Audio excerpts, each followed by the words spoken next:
one's the best crypto asset? Bitcoin's the best crypto asset. Which one's the best crypto asset? Bitcoin's the best crypto asset. Which one's the best? Which one's the best? Which one's the best? Which one's the best? Which one's the best? Which one's the best? Which one's the best? Which one's the best? Which one's the best? Which one's the best? Which one's the best? What's the second best?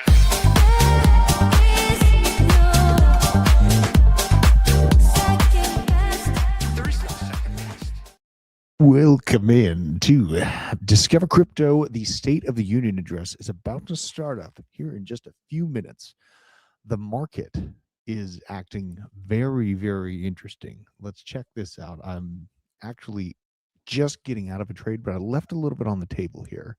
Went long. I went long from the $64,000 mark. And I did take a large portion of profits here. Just out of this particular trade, I went into the State of the Union 50x. Okay, I was betting that Jane Street was going to have to reverse course. I put it out here. It looked like zero hedge. And this post about a potential Jane Street manipulation at 8 p.m. was going to reverse course. So I put my money where my mouth was.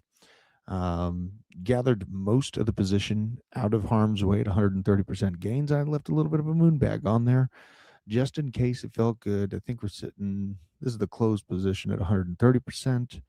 I left a little bit of cheese on the table, just a little bit, about 146% up on that. Feeling good. I'm having a lot of fun getting back into the trading realm. As CryptoFace says, my greasy fingers are back on the sticks. And I love making crypto, making Tether in a bear market. So that's what I'm at. I'm out here doing that. Good afternoon, good evening, wherever you are watching this wonderful show from. Thank you for joining me on this wonderful day. You fool. You support your president. Amazing. You know, that's an interesting comment. Though I didn't vote for Joe Biden, I also didn't want Joe Biden to fail.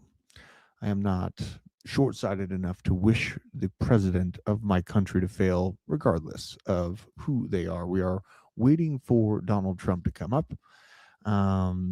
Let's see here. We have the White House, and this is their YouTube site. We have a lot of people waiting here, and they have this very awkward AI image of Donald Trump claymation running right now. So nothing is going yet, but you know, we're waiting for Donald Trump to come in. I think the concept of wishing your current president, whether you voted for them or not, harm or failure is very foolish and very short-sighted. So I would take a long, hard look at yourself in the mirror. If you're betting against the president of the country you live in, you might want to relocate, right? You might want to relocate if you don't have intentions to support him, right? Sleepy Joe is an interesting one. Sleepy Joe, he was a very undisruptive president. Let's check it out. We've got a super chat from J. Andrew. Absolutely. President Drew, I like that. Oh, yeah, I like that. I could be a president. I think I'd be a pretty good president, honestly. Happy getting into Aero last night. When to sell Aerodrome. You know, I think you're in accumulation zone on Aerodrome for a couple of months here, buddy. Regardless of when you want to sell, let's go check out the markets. The first and foremost thing is Morpho is not giving me the entry points I'm looking for. At $1.30, Morpho has decided to rally from the lows by 84, Pico top 90% already over the past few weeks, and it's being vicious. Let's go check out Aerodrome. Now, Aerodrome is moving pretty nicely off of the 30-cent floor that is trying to defend itself off of very, very nicely. And it really hasn't started to pump yet, man. My history with Aerodrome is I was always taking profits above $2. Anything above $2 was very heavy profit-taking zone for me. If I'm looking, and I am looking to reaccumulate Aerodrome as I'm waiting for the market cataclysm that we just went through to kind of calm down. I really think that if you're getting in here and you see a rally up to around the dollar zone, it's good to protect your initial investment. I really think protecting your initial investment is wise in altcoins. Aerodrome systemically shows value to me, and over the last 24 hours, you are seeing a volume increase of 95% on Aerodrome. The market cap has increased by 15%, and you're seeing some life here. You're seeing some life. This is one of those projects I really doubt that Brian Armstrong is going to allow to go quietly into the night. So Aerodrome in accumulation zone for sure right now. I do feel that way. Really hasn't pumped really anywhere from its floor, and I'm super happy accumulating Aerodrome between 20 to 40 cents, even up to 50 cents, right? So that is my opinion of Aerodrome. I think it's a useful project. And I sounds like a guidance counselor. Maybe I need to, maybe maybe I could be like a crypto therapist, right? Maybe I could be a crypto therapist. There's a lot of people out there that kind of need some crypto therapy, I think. Let's check out the Fear and Greed Index while we're waiting for Donald Trump. This is such a weird holding screen that they have here with the orange one. Let's go actually to Fear and Greed Index. Let's check it out. Look at the gold chart. Oh, God. I am scared to look at the gold chart. Let's look at the top performers. Morpho is the top performer in the top 100 here. Curious why Aerodrome isn't registering. It's probably fallen into the 100 to 200 zone. Let's see. Yeah, it's up 15%. Morpho up 13%. So Aerodrome has fallen out of the top 100. People that bet against it, no walk away. I didn't walk away from this one metaphysically, and it is really continuing to rally here. Holy cow. Aerodrome is number 107, though, in terms of the size of market cap it is compared to everything everywhere. Aerodrome is minuscule compared to a lot of these other things. So very interesting to see it fall out of the top 100. Probably looking at a massive opportunity with that. Crypto Fear and Greed Index coming in at 11. I really think that we should actually go look a little bit deeper on the Fear and Greed, because I feel like we were hitting levels. Yeah, so we're at 11 right now. Yesterday we were reading at a 5 for the extreme fear. So, Crypto Fear and Greed, generally speaking, buying extreme fear ends up playing well. I think the statistics are 80% of the time you end up in profit from simply just buying the deep fear zones on crypto. So take it from what you may. I know a lot of people like to, and this is kind of crazy, but they walk away from crypto when the prices get cheap, right? I think Jakey had it said best. It's good to retard max, and things that you loved, like Bitcoin, when it was $166 or $126,000 rather, you would absolutely be head over heels with a half price Bitcoin, something that you loved when it was twice as expensive, right? But that's not how mentalities work. That's not how the world works. So, oh snap, my dad is in the chat. Good to see it, Pops. Let's go check in on Donald Trump's White House. Make sure we're not missing him going live. Let's pull this one up here. All right, we got a little bit of advertising. Much for letting me come and talk about education and teach all Americans how to learn super fast and effectively with using AI. I am incredibly thankful for your initiative and wanting to push and bringing to light the hardships behind IVF and the access that families need. To be here is a dream. I don't think I could have ever imagined this Oh, she got that nose ring too. That bull nose ring. for myself, and yet here I am. Bull market's back. She's got the bull nose ring. So I'm thrilled, and thank you for having me. We stand behind you in the efforts that you're trying to progress They're to running better some the ads. United States and They're the United running some ads. Let's keep running through Fear and Greed. Oh, we starting up soon? Ooh. My name is Everest Nevermind. They're just spinning the ads over and over again.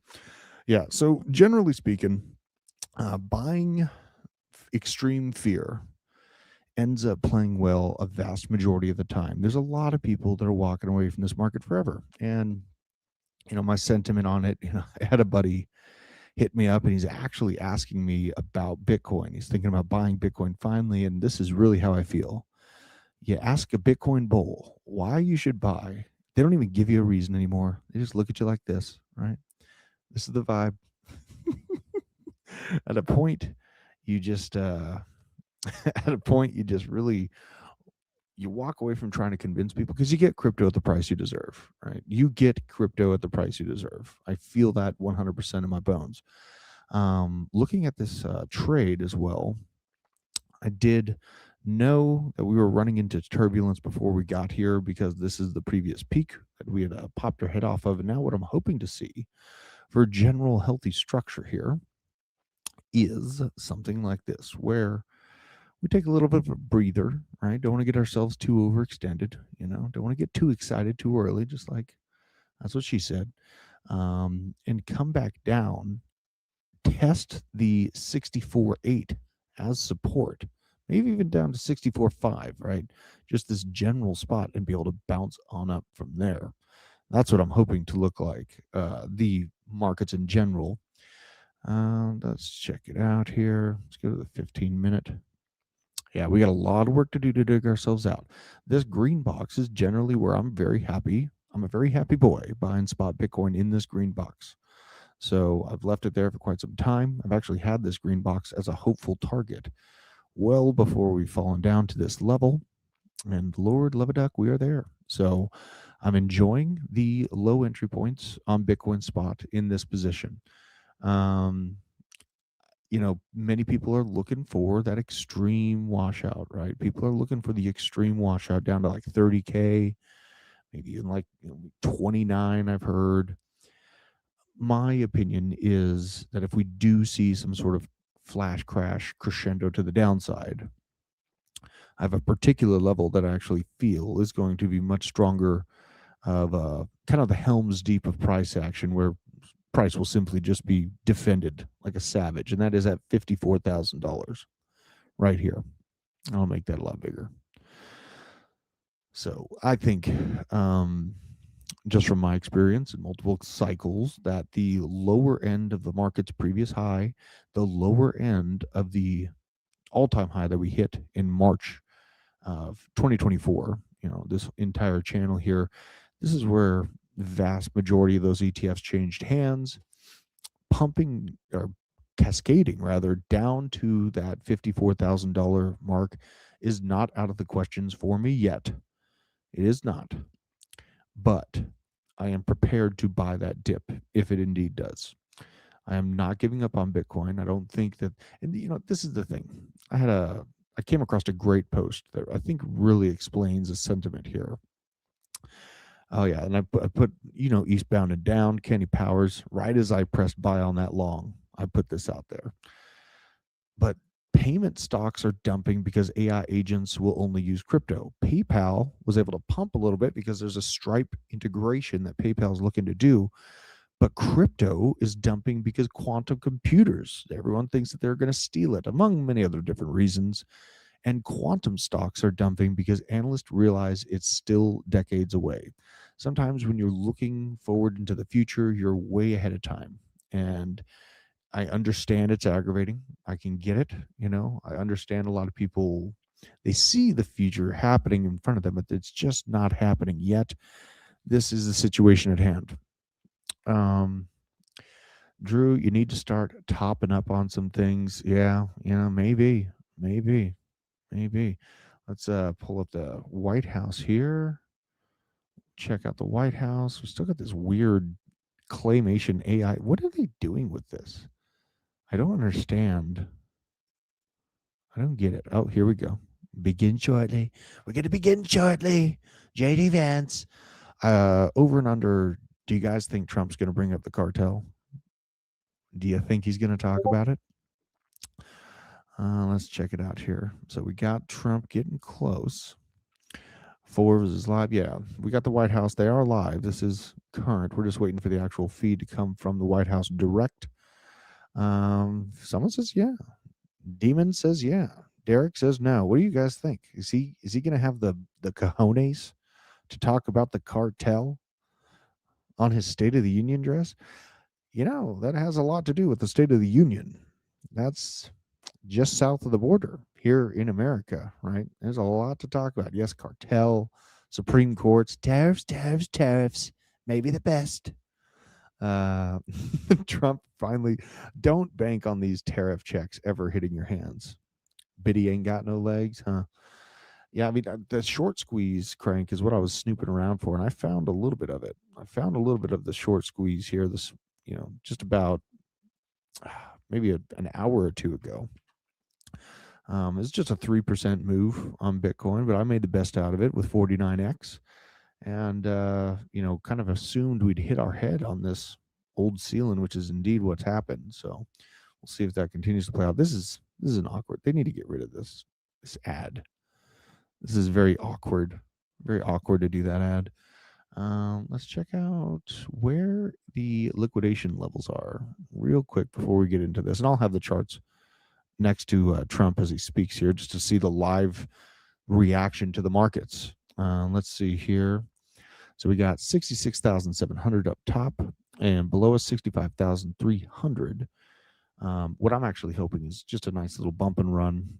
If we can build some sort of bullish structure out of this, we really need to see a bump and run off of these old levels at about 64.8 down to 64.5. So I'm actually going to box that out here as well. Get ready for that in case we see that juicy price action play itself out. So let's pull it here. About 64.8 roughly down to here. Because that's what I would want to see. That's what I'd want to see for a general bullish structure and a continuation to the upside, which our hearts want. Don't lie. Your heart wants up. So we'll see. We'll see if that happens. Let's go here and speed it up. Nothing yet. Nothing yet. Still waiting on the orange one. He's probably powdering his face. Where aliens? Oh, yeah. Wonder if he's going to bring up aliens. Canada, Greenland, and Mexico are all part of the new America. That's the Monroe Doctrine 2.0 kind of conversation. Monroe Doctrine 2.0 drinking game. Every time he says the word great, you have to do a shot. Oh, my gosh. The chat is going to be 2 sheets to the wind before we even get halfway through this. Will he reveal aliens, or what I call demons? Maybe some mention of clarity. The markets would probably love that. Man, but that almost sounds too good to be true. Every time he says best to take a shot, man, that'd be yeah, you'd be wasted. You would absolutely be too wasted to handle yourself tomorrow. Remember, it's the middle of the work week, folks. It's the middle of the work week. Don't get too worked up about it. Yeah, we got our mapping out here. I'll actually scoot this guy over. That was a great long. God, that was great. Super quick. God, it happened in the blink of an eye. Look at this. These are 1 minute candles. We rallied by just under 3% in basically the blink of an eye leading up to this. Absolutely fantastic. Ooh, you got the $4 million short. What did I do on this? It was a 2.6 Bitcoin trade, so it was feisty. It was definitely feisty. $4 million short. Oh, Crank, let me know in the chat where your entry point is on that, my man. And I'm excited. We're going to have Crypto Crank on tomorrow to do TA with us. Very fantastic trader, great track record, and a hell of a guy. We're going to have him on the show tomorrow. So let's see here. Not used to watching me whispering. I don't feel like I'm whispering. I'm not really whispering, but I try to be more calm and collected around the kids. I don't want to get them all worked up, right? Don't want to get them all worked up. Oh, we got a Trump bingo card. Let's see. Oh, here we go. Let's go.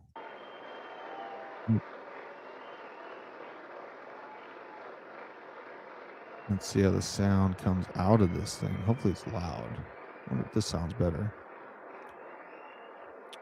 Twitter's ahead of the...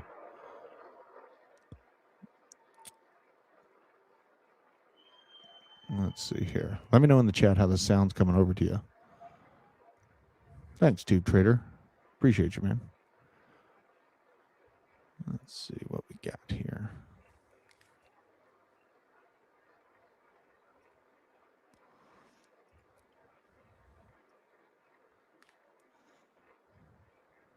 That's true. I can't rile you up before bed, Lucid. I don't want to get you all worked up. There he is. Maybe the best. Maybe the greatest.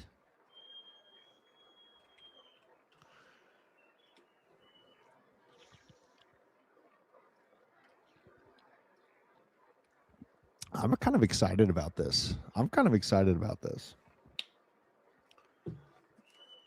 not gonna lie. I'm pretty jazzed.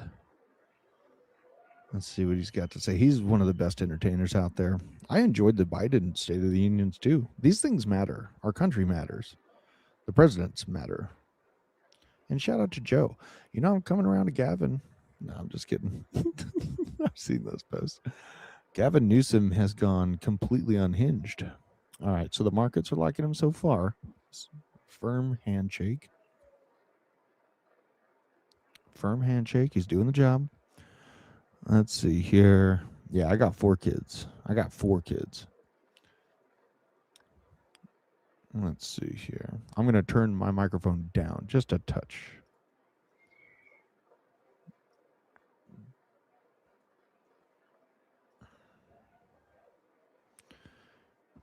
Oh, yeah. Who are the Secret Service agents? Pick out the Secret Service agents in the crowd. You know they're there. Within arm's reach. Maybe this guy? No.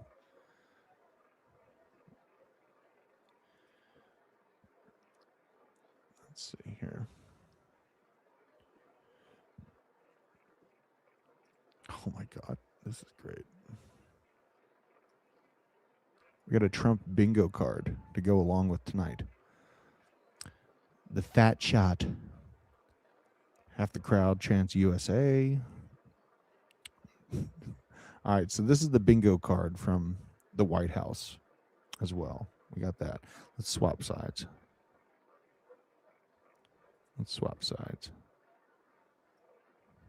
There we go. Let's set it up. Punch the Monkey is special guest. Wow.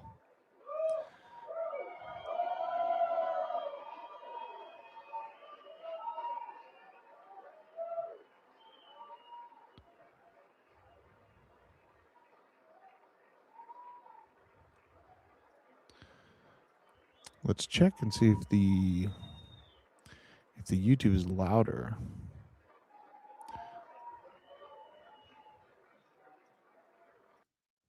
Let's see if the YouTube is louder. Kind of doubt it. This is the volume that's coming out of him. Yeah. Let's just go this one. We'll just use this one.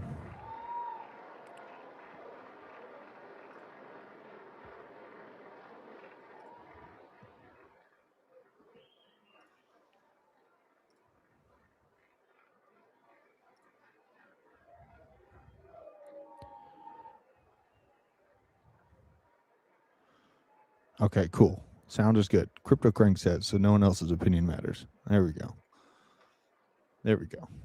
Just kidding, Paul. I love you. Maybe. No homo. Let's get this going.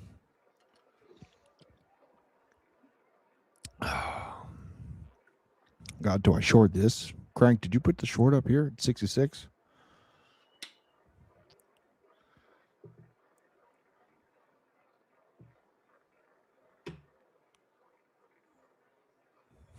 State of disaster.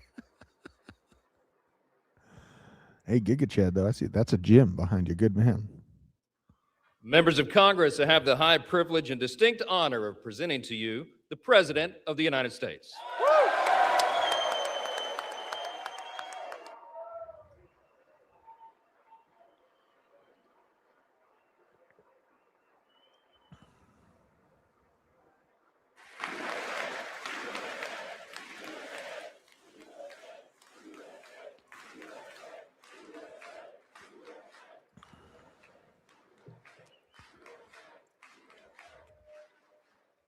Well, thank you very much, everybody. It's really an honor. Speaker Johnson, Vice President Vance, First Lady of the United States.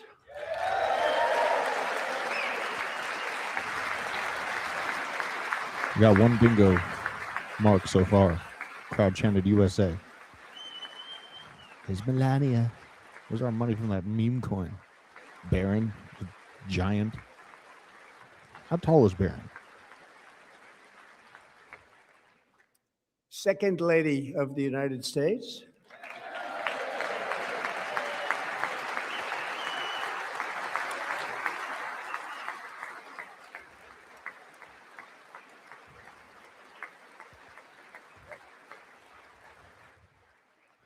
Oh, yes. Members of Congress and my fellow Americans, our nation is back, bigger, better, richer, and stronger than ever before.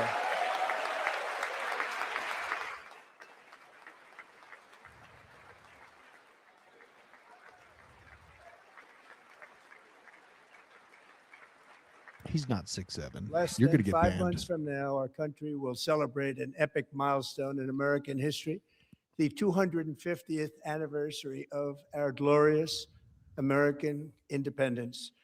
This July 4th, we will mark 2.5 centuries of liberty and triumph, progress and freedom in the most incredible and exceptional nation ever to exist on the face of the earth. And you've seen nothing yet. We're going to do better and better and better. This is the golden age of America.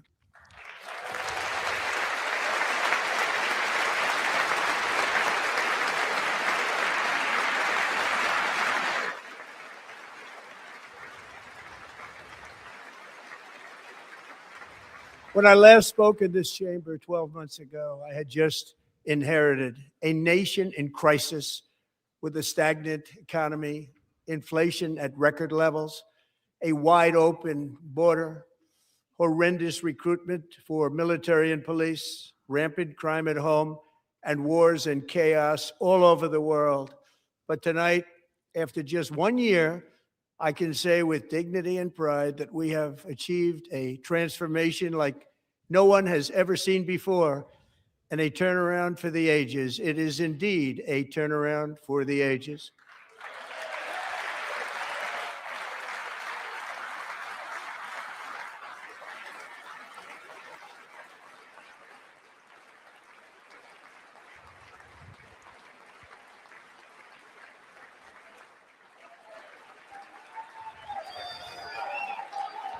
They have Trump being pretty loud, but the crowd they've kept low. And we will never go back to where we were just a very short time ago. We're not going back. Today, our border is secure. Oh, there it is. Second bingo. Border secure, and then USA. Thank you. Today, our border is secure. Our spirit is restored. Inflation is plummeting. Incomes are rising fast. The roaring economy is roaring like never before. And our enemies are scared. Our military and police are stacked. And America is respected again, perhaps like never before.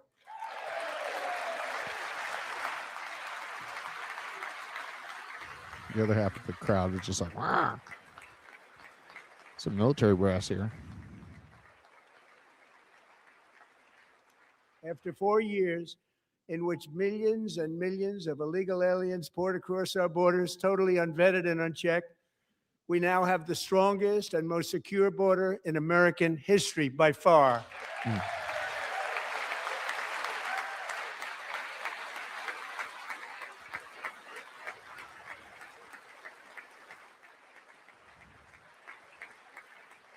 In the past 9 months, 0 illegal aliens have been admitted to the United States.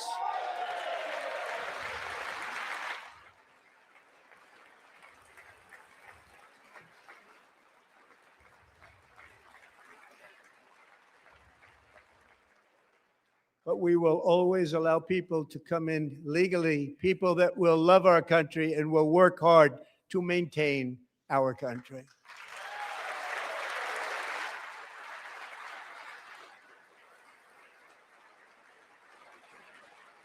Oh my God. The flow of deadly fentanyl across our border is down by a record 56% in 1 year.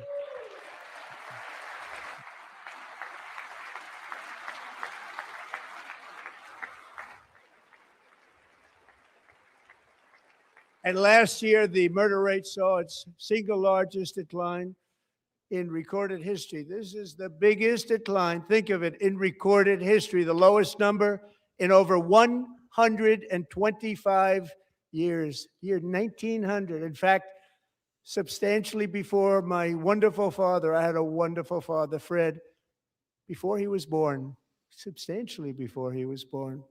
That's a long time ago. He wouldn't like me to say that, but that's a long time ago. The Biden administration and its allies in Congress gave us the worst inflation in the history of our country. But in 12 months, my administration has driven core inflation down to the lowest level in more than 5 years. And in the last 3 months of 2025, it was down to 1.7%.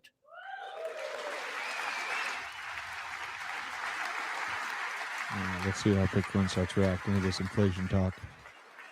Like I said, I think that this is turbulence. So Crank actually had the exact same idea. I just didn't.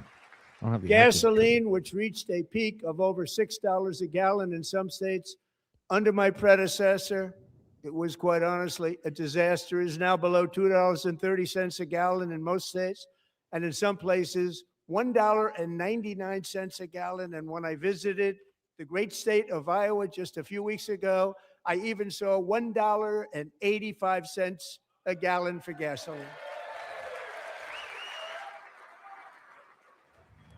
Gas is coming down. No lie detected. Gas is coming down. Should be like 50 cents with all that gas we stole from Venezuela. Mortgage rates are the lowest in 4 years and falling fast, and the annual cost of a typical new mortgage is down almost $5,000 just since I took office. 1 year. Well, California's not really like. And low interest rates will solve the Biden-created housing problem well, at the same time protecting the values of those people who already own a house that really feel rich for the first time in their lives. We want to protect those values. We want to keep those values up. We're going to do both. Yeah. Tell me how much it costs for gas where you are. And we are going to keep it that way. The stock market has set 53 all-time record highs since the election. Think of that. 1 year. Boosting pensions, 401ks, and retirement accounts for the millions and millions of Americans. They're all gaining. Everybody's up, way up. In 4 long years, the last administration got less than $1 trillion in new investment in the United States. And when I say less, substantially less. In 12 months, I secured commitments for more than $18 trillion pouring in from all over the globe.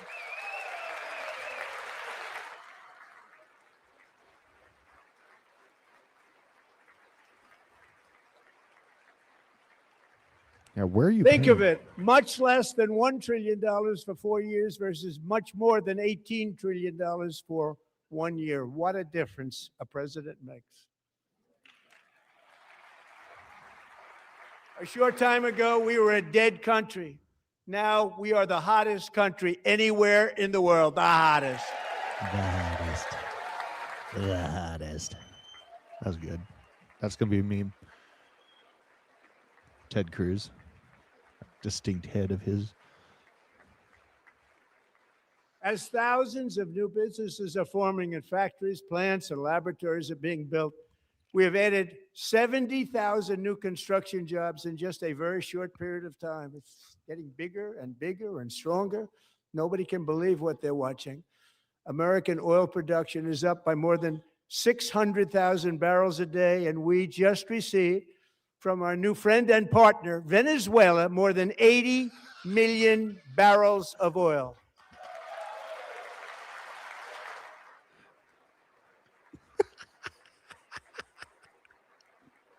From our new friend. American natural gas production is at an all-time high because I kept my promise to drill, baby, drill.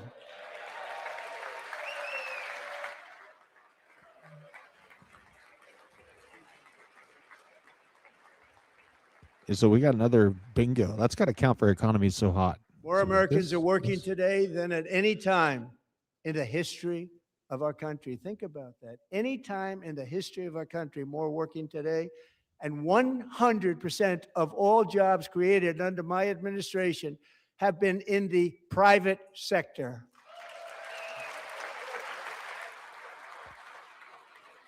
Oh, Snap's keeping track of it. Good man. We ended DEI in America. Hell yeah. Get rid of that.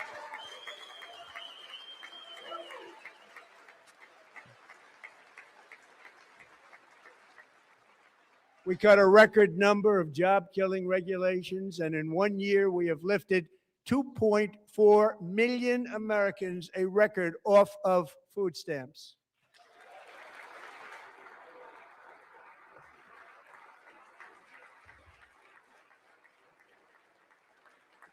And for all of these reasons, I say tonight, members of Congress, the state of our union is strong. Strong. I was trying to grab my baby chicks. I have baby chickens.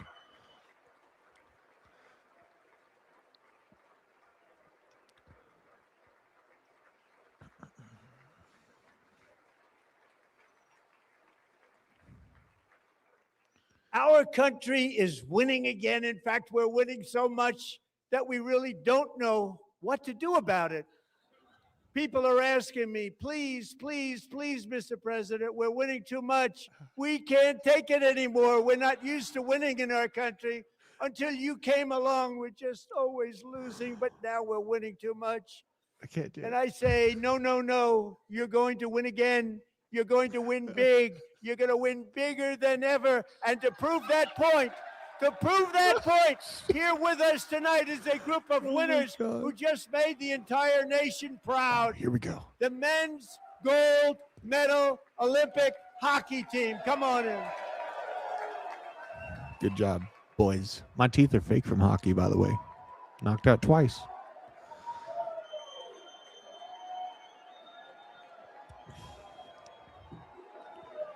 Yeah, buddies. All right, we got. Let's check it out.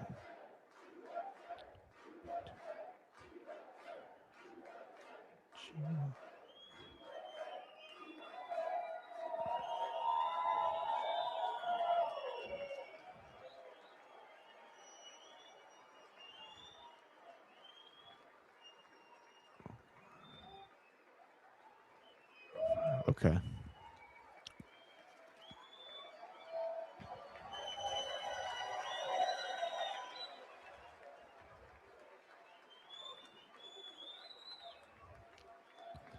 Good job, hockey team for the U.S.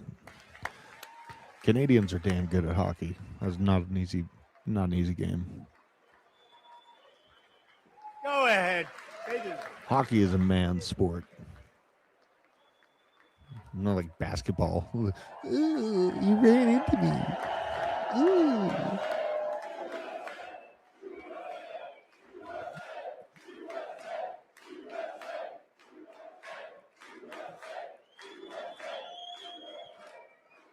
Who the hell is that? What is this guy? We need to figure out who this is. That's the first time I've ever seen them get up. And actually, not all of them did get up. But they beat a fantastic Canadian team in overtime, as everybody saw, as did the American women who will soon be coming to the White House.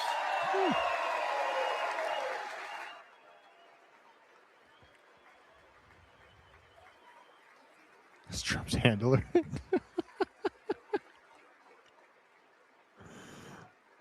Oh my God. Super based. We can be based here. This is a base place.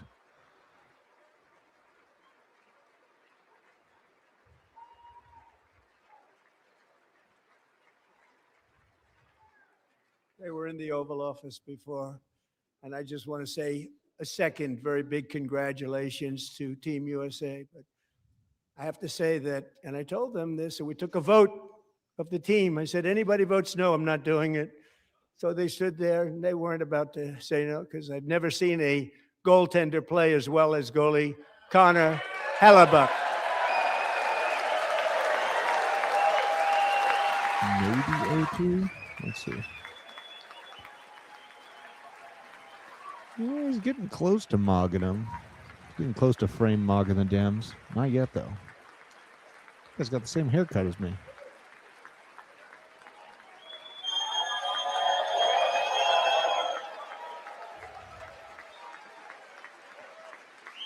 Imagine not clapping for the U.S. hockey team because Think you're of a it, Democrat. 46 shots on goal, and I asked him, the one shot, the one where you put your stick in the back and it hit the neck of your stick and bounced off. You practice that, or was that a little lucky? He refused to answer that question.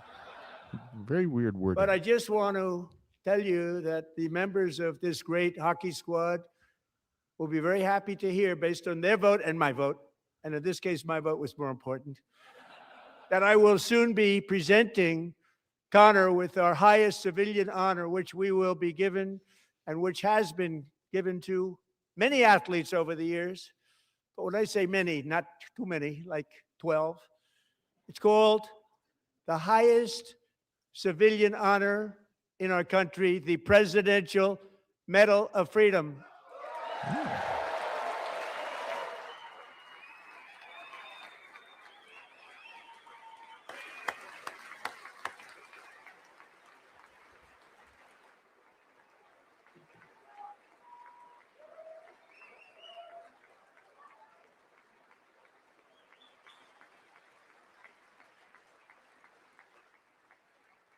Great athletes have gotten that, very great, the best. And I thought he deserved it. And I did take a vote, every single one of them. I said, I'm not giving it if anybody goes no. And every single one of them rapidly put up their hand. So I want to thank you. What a special job you did. What special champions you are. Thank you very much. Fuck yeah, America. Good job, boys. Show those fucking geese what's up.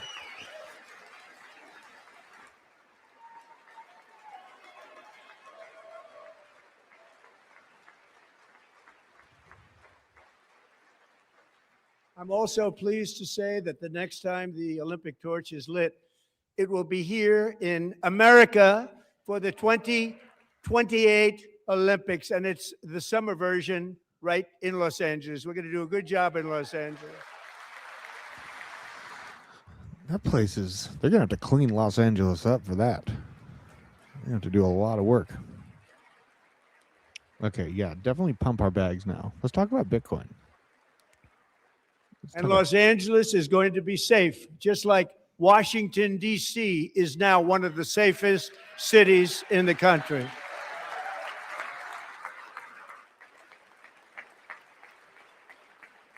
And this year, and I must say I got them both.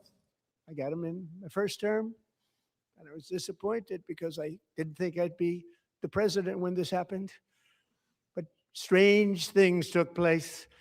And now I've got them because I got the Olympics and I got the 2026 FIFA World Cup. And I wanted to claim the 250th, but I didn't get away with that one. I couldn't claim that one for myself. But we're getting the World Cup. So we have the World Cup and the Olympics coming. And that is exciting news.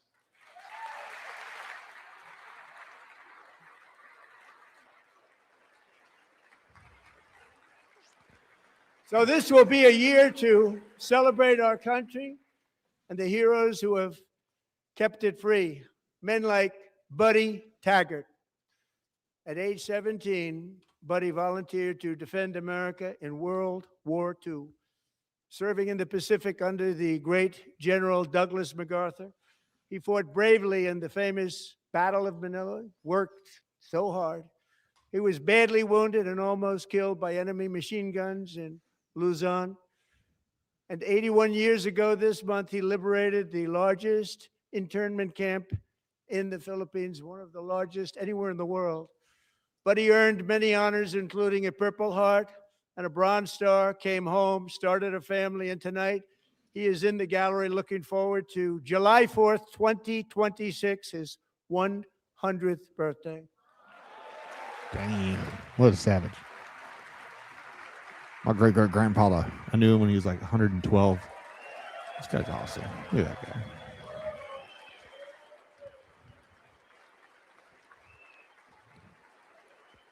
Epic.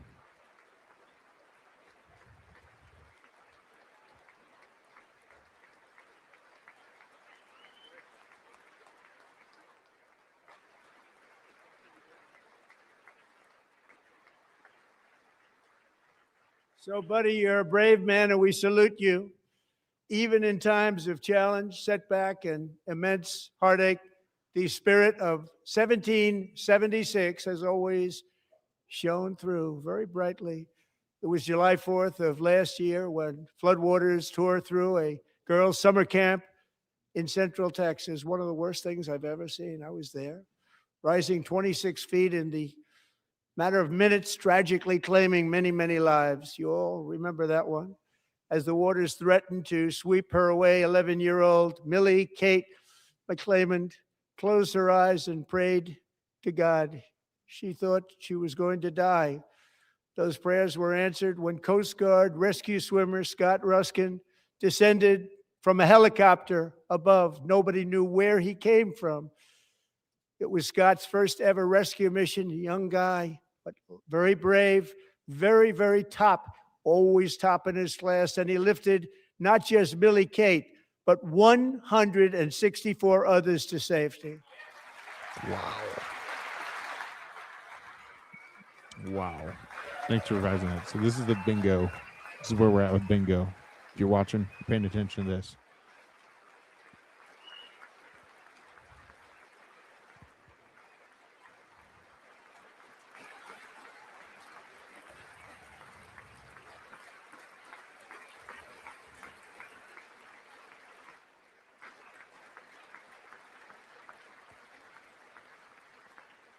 People watched Scott from a distance, and they couldn't believe what they were seeing. The winds were blowing, the rain was pouring, everything was going, and that rapid water, nobody's ever seen anything like it. They said, wow, that's something.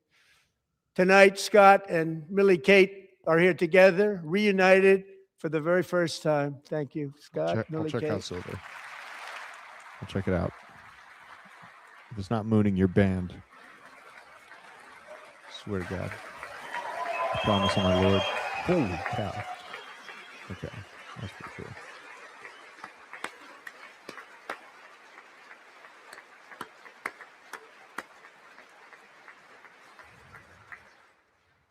And Petty Officer Ruskin, I'm pleased to inform you that I am now awarding you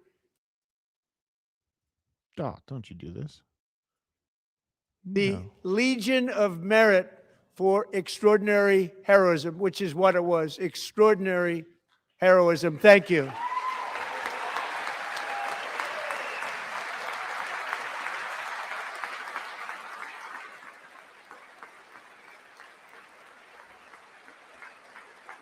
And I'd like to have the military aide to please come down and take care of the service. Military aid, thank you very much. Take care of that very important service. Thank you very much. From 1776 to today. Oh, we got a lot of people watching here. They're probably lagging a little bit. Every generation of Americans has stepped forward to defend life, liberty, and the pursuit of happiness. And they're really doing it for the next generation. But now it's our turn. Together, we're building a nation where every child has the chance to reach higher and go further, where government answers to the people, not the powerful, and where the interests of hardworking American citizens are always our first and ultimate concern. That is the debt we owe to the heroes who came before us, and that is the promise we must keep to America for our 250th year. Last year, I urged this Congress to begin the mission by passing the largest tax cuts in American history, and our Republican majorities delivered so beautifully. Thank you, Republicans.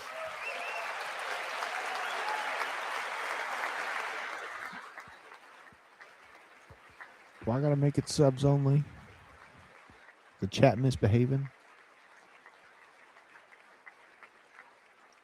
All Democrats, every single one of them, voted against these really important and very necessary, massive tax cuts. Okay, he clearly just mogged the Democrats, so that's an O2. That's O2 right there. That's a mog. They wanted large-scale tax increases to hurt the people instead.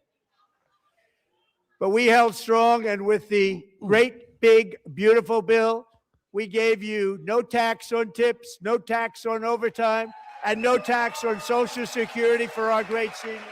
So Democrats rudely just interrupted the speech as well. That's a B1. That's a B1, folks. That's a B1. Oh, snap. We got a B1.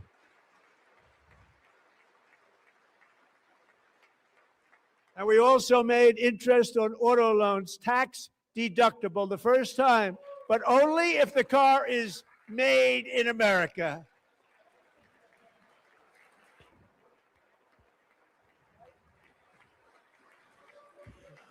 We got B, I, and G all on the one line. Recently in Pennsylvania, I met Megan Hemhauser, a devoted mom who's homeschools her children, beautiful, 2 children, during the day while waiting tables at night as her husband works overtime operating very heavy equipment.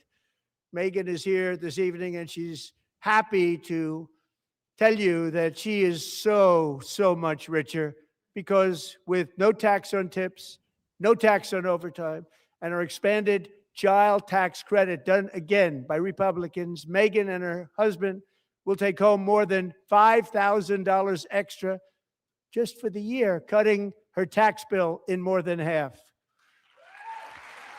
So we got a bingo if he says the fat shot. If he says the fat shot, we're in. Hey, Megan, please stand up. We're fighting for you, Megan. let's go. Is she upset? Thank you. I'm mad. You mad, man? Thank you, Megan. We're fighting for you, Megan. Under our bill, parents like Megan can also activate their children's brand new Trump accounts. And I didn't name it. I did not name it. I set up the I Trump did not account. name that. I set those up. It was all me. Thank you. Nobody believes me, but I did not name it. It was named by a very tall man sitting right there in the third row. Nice man, a good man. Tax-free investment accounts for every American child. This is something that's so special and has taken off and gone through the roof. Millions will be pre-funded courtesy of the U.S. Treasury and private individuals like Michael and Susan Dell, who have donated $6.25 billion to fund the Trump accounts for 25 million American children. Chat was so ruthless on Dell's wife. Oh my God. They're great people.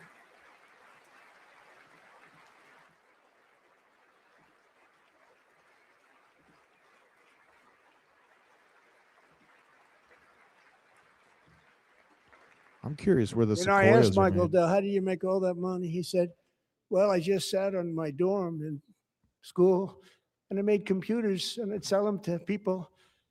And I just kept selling and selling and selling. And pretty amazing story. That's called the American dream. He sold a lot of computers, a lot of those laptops. So I congratulate him on that. But I really thank him and Susan, as well as others like Brad Gerstner, a very tremendous guy. He was behind it right from the beginning. Brad Gerstner. Thank you, Brad. Yeah, so the Tundra's made in America. The Sequoia is made in Princeton, Indiana. Shout out to that. I got an American-made truck. I love Toyota. I'm a Toyota Maxi. So with modest additional contributions, these young people's accounts could grow to over $100,000 or more by the time they turn 18. Think of it. How much money is that for somebody that started with nothing? Over 100,000, could be much more than that. To make this investment in our children's future, go to trumpaccounts.gov, trumpaccounts.gov. And a lot of people are doing it. It's setting every record in the book. It's popular. They knew what it was going to take. I'm so proud of them. I'm so proud of the people that got it started. And now it's just taken off. One of the primary reasons for our country's stunning economic turnaround, the biggest in history, where the Dow Jones broke 50,000 4 years ahead of schedule. Oh, God. And the S&P hit 7,000, where it wasn't supposed to do it for many years, were tariffs. I used these tariffs, took in hundreds of billions of dollars to make great deals for our country, both economically and on a national security basis. Everything was working well. Countries that were ripping us off for decades are now paying us hundreds of billions of dollars. They were ripping us so badly, you all know that. Everybody knows it. Even the Democrats know it. They just don't want to say it. And yet these countries are now happy, and so are we. We made deals. The deals are all done, and they're happy. They're not making money like they used to, but we're making a lot of money. There was no inflation, tremendous growth, and the big story was how Donald Trump called the economy correctly, and 22 Nobel Prize winners in economics didn't. They got it totally wrong. They got it really wrong. And then just 4 days ago, an unfortunate ruling from the United States Supreme Court. It just came down. It came down. Very unfortunate ruling. I have to look at this still, cryptocurrency. What was the But first the part you good guys said? news is that almost all countries and corporations want to keep the deal that they already made, right, Scott? Knowing that the legal power that I, as president, have to make a new deal could be far worse for them, and therefore they will continue to work along the same successful path that we had negotiated before the Supreme Court's unfortunate involvement. So despite the disappointing ruling, these powerful country-saving, it's saving our country, the kind of money we're taking in, peace-protecting. Many of the wars I settled was because of the threat of tariffs. I wouldn't have been able to settle them without. Will remain in place under fully approved and tested alternative legal statutes. And they have been tested for a long time. They're a little more complex, but they're actually probably better, leading to a solution that will be even stronger than before. Congressional action will not be necessary. It's already time tested and approved. And as time goes by, I believe the tariffs paid for by foreign countries will, like in the past, substantially replace the modern day system of income tax, taking a great financial burden off the people that I love. Got a little wind going on in his hair. Bitcoin's trying to hold this pump. Let's see if we can hold the pump. That'd be insanely bullish if we can hold this pump, you guys. Moving forward, Stupid factories, bullish. jobs, investment, and trillions of dollars will continue pouring into the United States of America because we finally have a president who puts America first. I put America first. I love America.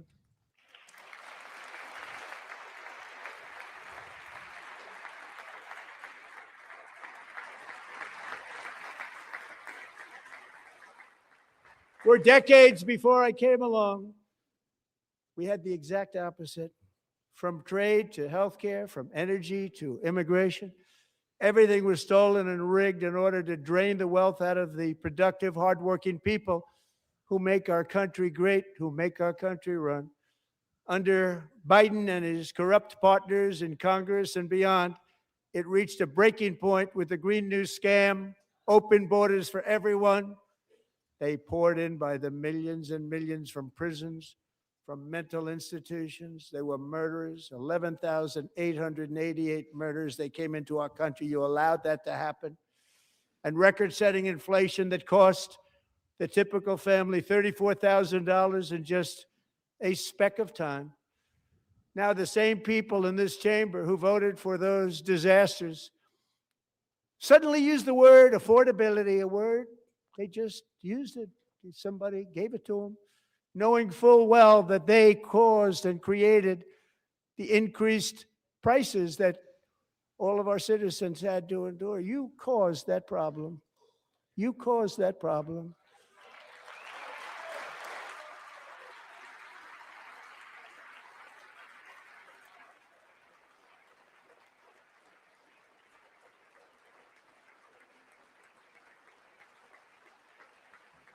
They knew their statements were a lie. They knew it. They knew their statements were a dirty, rotten lie. Their policies created the high prices.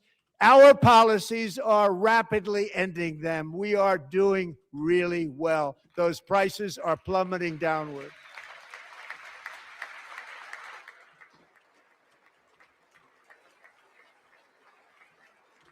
The price of eggs is down 60%, Madam Secretary. Thank you.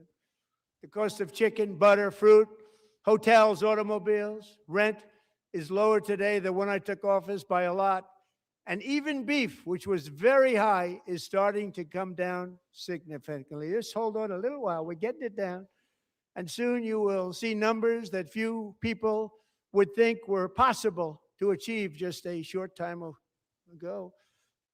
Nobody can believe when they see the kind of numbers, and especially energy, when they see energy going down to numbers like that, they cannot believe it. It's like another big tax cut. I'm also confronting one of the biggest ripoffs of our times, the crushing cost of health care caused by you. Since the passage of the Unaffordable Care Act, sometimes referred to as Obamacare, big insurance companies have gotten rich. It was meant for the insurance companies, not for the people. With our government giving them hundreds and hundreds of billions of dollars a year as their stock prices soared 1,000, 1,200, 1,400, and even 1,700%, like nothing else. That's why I introduced the great healthcare plan. I want to stop all payments to big insurance companies and instead give that money directly to the people so they can buy their own health care, which will be better health care at a much lower cost. RFK. So hell yeah, hell yeah. Hell yeah, Donald Trump.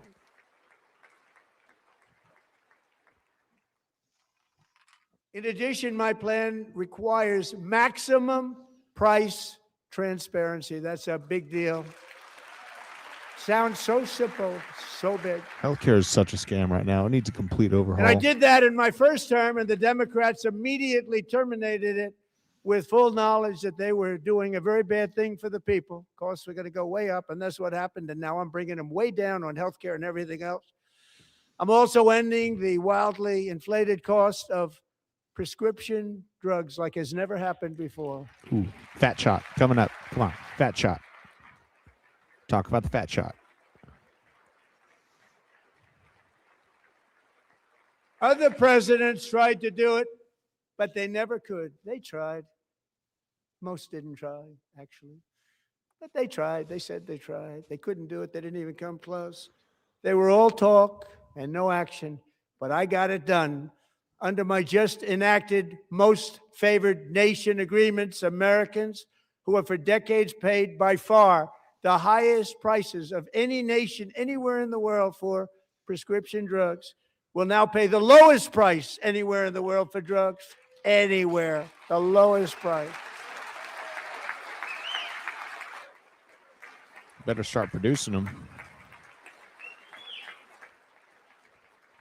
So in my first year of the second term, should be my third term, but strange things happen.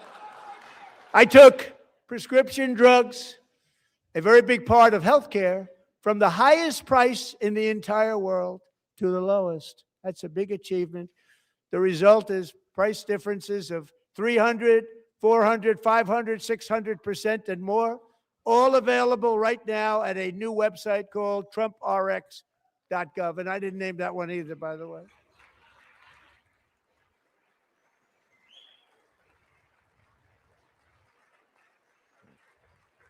And here tonight is the very first customer ever to get that big discount, and it is big. Catherine Rayner. For 5 years, she and her husband have struggled with infertility, and they turned to IVF. One drug has been costing Catherine $4,000 to purchase. But a few weeks ago, she logged onto the Trump RX website and got that same drug that cost $4,000, got it for under $500. A reduction of much more, actually, than $3,500. Catherine, we are all praying for you, and you're going to be a great mom. Yeah, we need to produce more drugs here in the U.S. big time. That's a major, major point that we haven't talked about yet. Appreciate you, Jesse. I work all day, every day for you guys. Not most people don't listen to me, so. So now I'm calling on Congress to codify my most favored nation program into law. Now, the one thing I'm not sure it matters because it's going to be very hard for somebody that comes along after me to say, let's raise drug prices by 700 or 800%. But John and Mike, if you don't mind, codify it anyway. They may do it. Codify it anyway. Thank you. Many Americans are also concerned that energy demand from AI data centers could unfairly drive up their electric utility bills. Tonight, I'm pleased to announce that I have negotiated the new Ratepayer Protection Pledge. You know what that is? We're telling the major tech companies that they have the obligation to provide for their own power needs. They can build their own power plants as part of their factory so that no one's prices will go up. And in many cases, prices of electricity will go down for the community and very substantially down. This is a unique strategy never used in this country before. We have an old grid. It could never handle the kind of numbers, the amount of electricity that's needed. So I'm telling them they can build their own plant. They're going to produce their own electricity. It will ensure the company's ability to get electricity while at the same time lowering prices of electricity for you, and could be very substantial for all of you cities and towns. You're going to see some good things happen over the next number of years. Yes. Another pillar of the American dream that has been under attack is home ownership. With us tonight is Rachel Wiggins, a mom of two from Houston. She placed bids on 20 homes and lost all of those bids to gigantic investment firms that bypassed inspection, paid all cash, and turned those houses into rentals, stealing away her American dream. She was devastated. Stories like this are why last month I signed executive order to ban large Wall Street investment firms from buying up in the thousands single-family homes. What he said about these data centers have to produce their own energy. They cannot force the energy cost to go up in the locations they're building. And now I'm these. asking Congress to make that ban permanent, because homes for people, really, that's what we want. We want homes for people, not for corporations. Corporations are doing just fine. Racel, thank you very much. Good luck with your home. You'll get one soon. Good shit. I like that too. I like that a lot. I like that a lot. We're also working to make it easier for Americans to save for retirement. And under this administration, we will always protect Social Security and Medicare. They are not protecting it for our seniors. We will always protect Social Security, Medicare, Medicaid. That means print. They're going to print a lot of money for Medicare and Medicaid. Since I took office, the typical 401k balance is up by at least $30,000. That's a lot of money. We have millions and millions of people, because the stock market has done so well, setting all those records. Your 401ks are way up. Yet half of all of working Americans still do not have access to a retirement plan with matching contributions from an employer. To remedy this gross disparity, I'm announcing that next year my administration will give these often forgotten American workers, great people, the people that built our country, access to the same type of retirement plan offered to every federal worker. We will match your contribution with up to $1,000 each year. As we ensure that all Americans can profit from a rising stock market, let's also ensure that members of Congress cannot corruptly profit from using insider information. This is a big hill he's climbing up at this one, but I like that he's trying to take a couple steps towards it. Got to give him that credit. I had to fight the BlackRock twits to get this house. I had to pay like 25%, 30% over asking price for the house I'm in right now. They stood up for that. I can't believe it. I can't believe it. There's Did Democrats. Nancy Pelosi stand up if she was here? Oh, Doubt it. Pass the Stop Insider Trading Act without delay.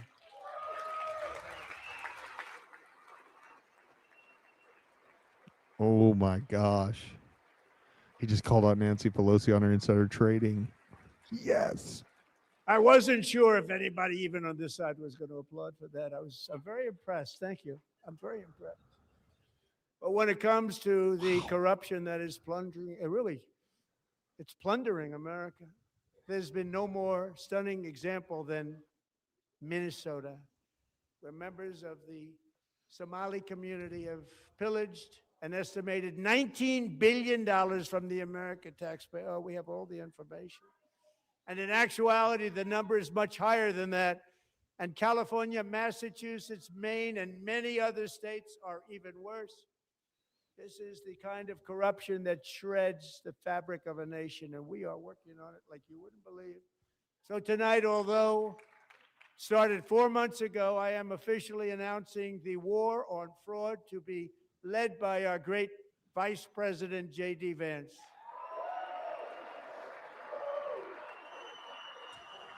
Hell yeah. That means that the war on fraud's probably going to go on for another 5 years. I like that. I like that.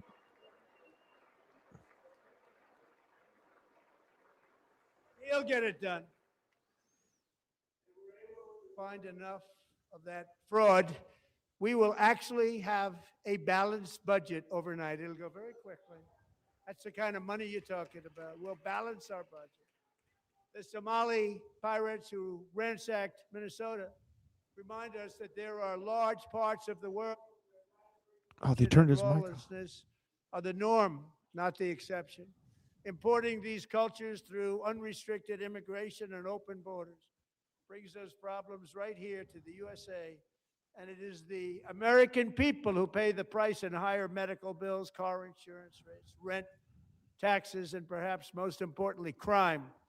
We will take care of this problem. We're going to take care of this problem. We are not playing games. Delilah. Oh, man. He's getting frisky up there, y'all. He's getting frisky. They turned his mic off while he was just talking a bit. That was kind of weird. Right as he was talking about Somalians. Delilah Colden was only 5 years old in June 2024 when a 18-wheel tractor trailer plowed into her stopped car traveling at 60 miles an hour or more.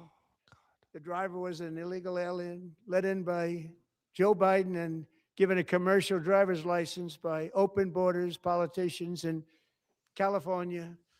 Doctors said Delilah would never be able to walk or talk, have a good life. She wouldn't even be able to eat again.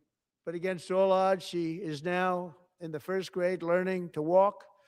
And she's here this evening with her dad, Marcus, a fantastic man. Delilah, please, you are a great inspiration. Please stand up.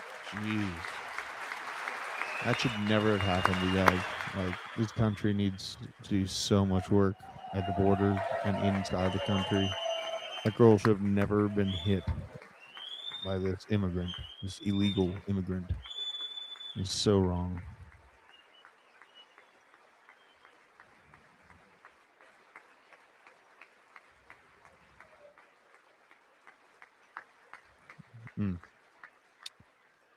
Thank you, Delilah.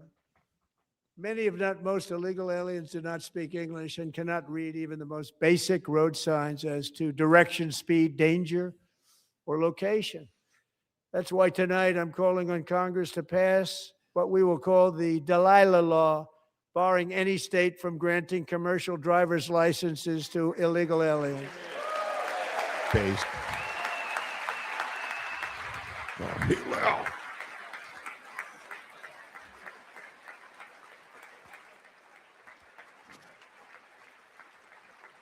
And yesterday, as you probably saw at the White House, I hosted a ceremony with Americans who lost their treasured loved ones to the scourge of illegal immigration. People came into our country, how we allowed this to happen with our open borders. These are the angel moms and families that for decades our government betrayed and our media totally ignored. It was terrible.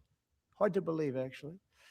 In 2023, a 16-year-old high school cheerleader named Elizabeth Medina was supposed to perform in her town's Christmas parade, but she never arrived. Her mother, Jacqueline, went home to look for her, and she found her lying dead in a bathtub, bleeding profusely after being stabbed 25 times. Elizabeth's killer was a previously arrested illegal alien who had broken in and really just brutally extinguished the brightest light in her family's life, violently and viciously. Her heartbroken mother is in the gallery to remind everyone in this chamber exactly why we are deporting illegal alien criminals to our country at record numbers, and we're getting them the hell out of here fast. We don't want them. The Democrats stay seated. It says the Democrats stay seated. Here's the wild shot.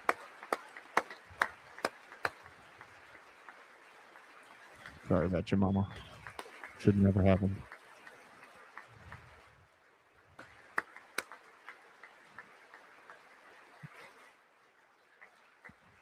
Thank you very much. Yeah, they stayed Kathleen. seated. Thank They stayed seated.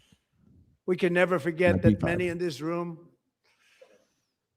not only allowed the border invasion to happen before I got involved, but indeed they would do it all over again if they ever had the chance. If they ever got elected, they would open up those borders to some of the worst criminals anywhere in the world. The only thing standing between Americans and a wide open border right now is President Donald J. Trump and our great Republican patriots in Congress. Thank you. Thank you.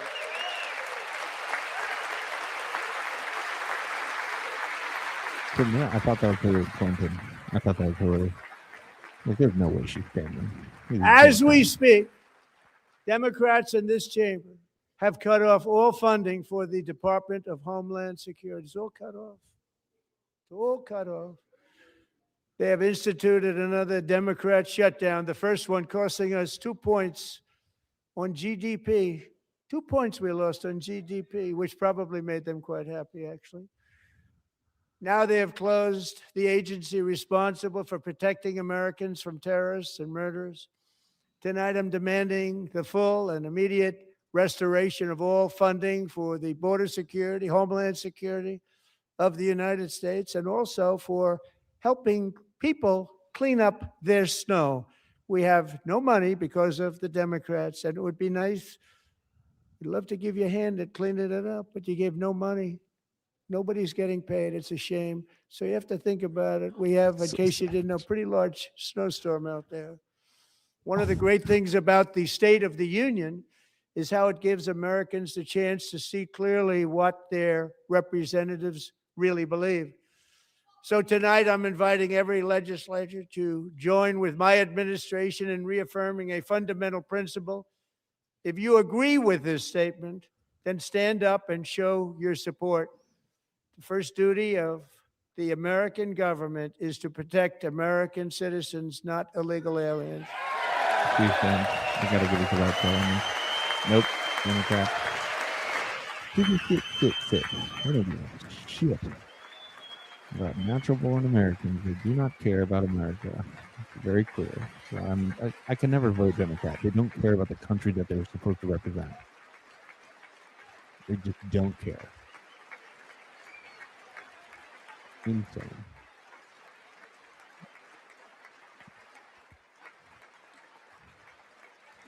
You saw there was one Democrat woman standing, I think. She had a sign in her hand. Yeah, look at them. Look at them. They mean harm. These people in the back remaining seated purposely, when they're called out, do you care about the country and you're supposed to represent these people? Do you care about any of these people that elected you? They all stay seated. This is insane.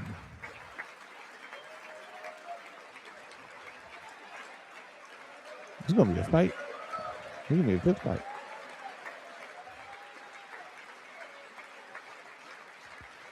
It's probably just low. Maybe. I don't know.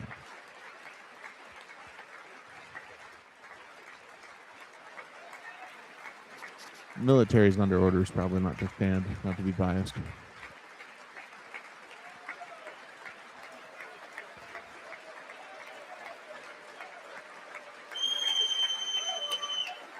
They're just making them sit. Look at this purple-haired freak right here. Who's that? I can remember her. Who is this woman?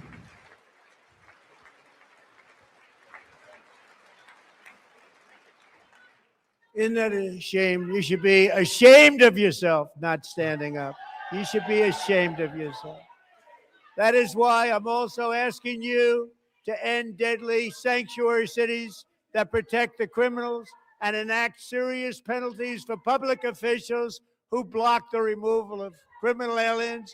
In many cases, drug lords, murderers all over our country, they're blocking the removal of these people out of our country, and you should be ashamed of yourself.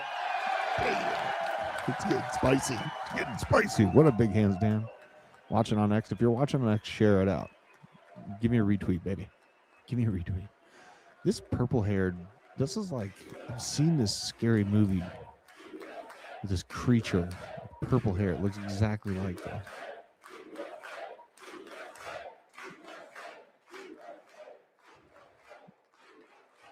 And perhaps most importantly, I'm asking you to approve the Save America Act.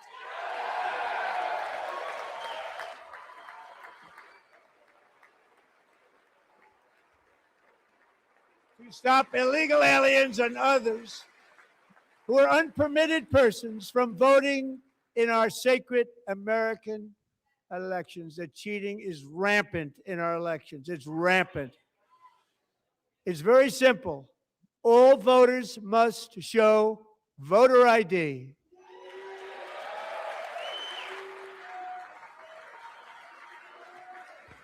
Nothing on crypto, bro. He is choosing violence. He's basically like Negan.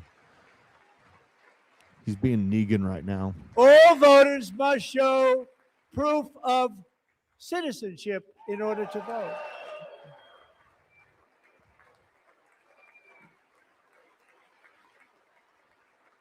And no more crooked mail-in ballots except for illness, disability, military, or travel. None. And this should be an easy one. And by the way, it's polling at 89%, including Democrats. 89%. This is the biggest compliment I've ever had in my life. Incredible. Incredible. And even the new communist mayor of New York City, I think he's a nice guy, actually. Speak to him a lot. Bad policy, but nice guy. Just said they want people to shovel snow. They got hit hard. Wants them to shovel snow, but if you apply for that job, you need to show 2 original forms of ID and a Social Security card. Yet they don't want identification for the greatest privilege of them all, voting in America. No, it's no good. Incredible. No good. Both Republicans and Democrats overwhelmingly agree on the policy that we just enunciated.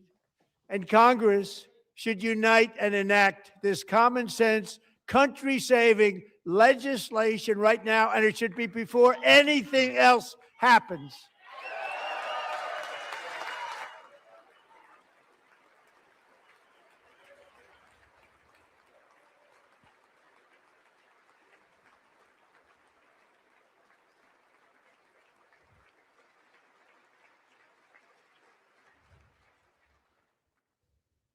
The reason they don't want to do it, why would anybody not want voter ID? One reason, because they want to cheat. There's only one reason.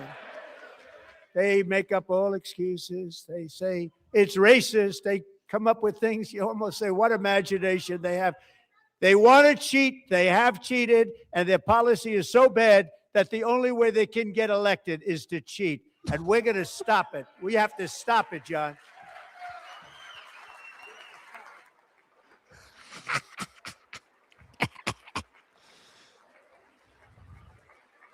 I'm loving this. I'm loving this. I knew I was going to love And this. here is one more opportunity to show common sense in government. In the gallery tonight are Sage Blair and her mother, Michelle. In 2021, Sage was 14 when school officials in Virginia sought to socially transition her to a new gender, treating her as a boy and hiding it from her parents. Hard to believe, isn't it? Before long, a confused Sage ran away from home after she was found in a horrific situation in Maryland. A left-wing judge refused to return Sage to her parents because they did not immediately state that their daughter was their son. Sage was thrown into an all-boys state home and suffered terribly for a long time. But today, all of that is behind them because Sage is a proud and wonderful young woman with a full ride scholarship to Liberty University. Sage and Michelle, please stand up.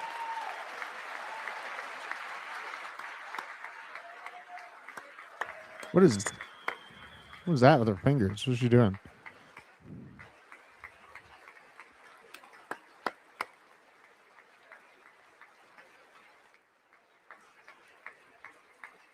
It's got to be an awkward moment. And thank you for your great bravery. And who can believe that we're even speaking about things like this? 15 years ago, if somebody was up here and said that, they'd say, what's wrong with him? But now we have to say it because it's going on all over numerous states without even telling the parents. But surely we can all agree no state can be allowed to rip children from their parents' arms and transition them to a new gender against the parents' will. Who would believe that we're even talking about this? We must ban it, and we must ban it immediately.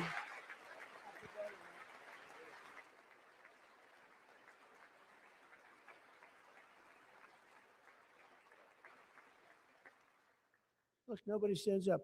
These people are crazy. I'm telling you, they're crazy. He is out for blood tonight. He is out for that blood, dude. Amazing. Incredible. Boy, oh boy. We're lucky we have a country. With people like this, Democrats are destroying our country, but we've stopped it just in the nick of time, didn't we? Huh? Wow. Where's the Cardano shout out? We need that Cardano name drop. No one immediately. cares more about protecting America's youth than our wonderful First Lady. Now a movie star. She's a movie star. Can you believe it? Who would have believed that? Over the past year, she has had an incredible impact championing AI legislation, advancing a landmark executive order on foster care, and helping secure $30 million to launch the Melania Trump Foster Youth to Independence Initiative. It's a tremendous, really a tremendous thing that happened and had a lot of bipartisan support. She gets much better bipartisan support than I do. I get none. She gets a lot. Someday you're going to have to tell me how you did that. And students and educators in every state have joined the First Lady's efforts in the presidential AI challenge, keeping America's next generation positioned to succeed and strongly succeed in the future. Tonight, we welcome two young people whose lives reflect the First Lady's impact, Sierra Burns and Everest Nevermont. Thank you both, and Melania, thank you. I know how hard you worked on it. Thank you very much. I don't usually deport people off of Discover Crypto, but we're getting close.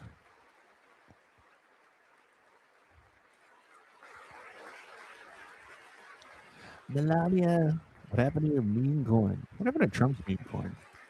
I'm glad I didn't buy Melania's. Barron's going to be a god emperor. I'm very proud to say that during my time in office, both the first 4 years and in particular this last year, there has been a tremendous renewal in religion, faith, Christianity, and belief in God. Tremendous renewal.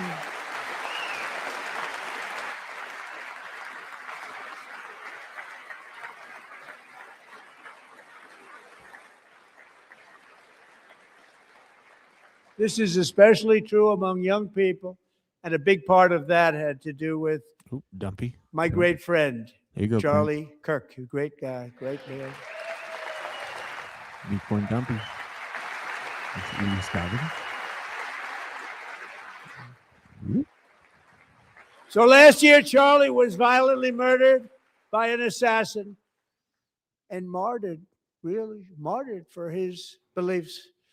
His wonderful wife, Erica, is with us tonight. Erica, please stand.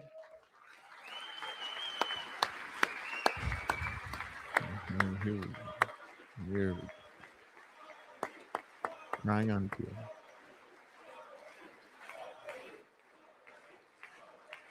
R.I.P. to Charlie Kirk. I can't get over the fireworks and the glitter pants. Thank you, Eric. Been through a lot. In Charlie's memory, we must all come together to reaffirm that America is one nation under God, and we must totally reject political violence of any kind.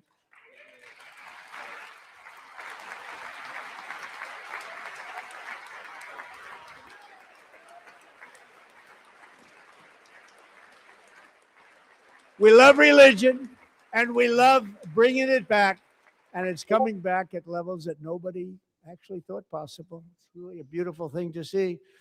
Above all, unleashing America's promise requires keeping our communities safe. We have made incredible strides, yet dangerous repeat offenders continue to be released by pro-crime Democrat politicians again and again. We are honored to be joined tonight by a woman who's been through hell, Anya Zarutska. In 2022, she and her beautiful daughter, so beautiful, what a beautiful young woman, Irina, fled war-torn Ukraine to live with relatives near Charlotte, North Carolina. And by the way, what's going on with Charlotte? Last summer, 23-year-old Irina was riding home on the train when a deranged monster who had been arrested over a dozen times and was released through no cash bail, stood up and viciously slashed a knife through her neck and body. No one will ever forget. There were people on that train. No one will ever forget the expression of terror on Irina's face as she looked up at her attacker in the last seconds of her life. She died instantly. She had escaped a brutal war only to be slain by a hardened criminal set free to kill in America, came in through open borders. Mrs. Zarutska, tonight I promise you we will ensure justice for your magnificent daughter, Irina. That Irina killing was so horrible. That was insane.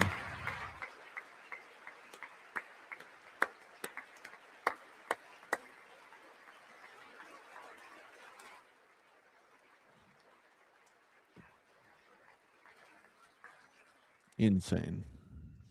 How do you not stand? How do you not stand? I'm asking this Congress to pass tough legislation to ensure that violent and dangerous repeat offenders are put behind bars, and importantly, that they stay there.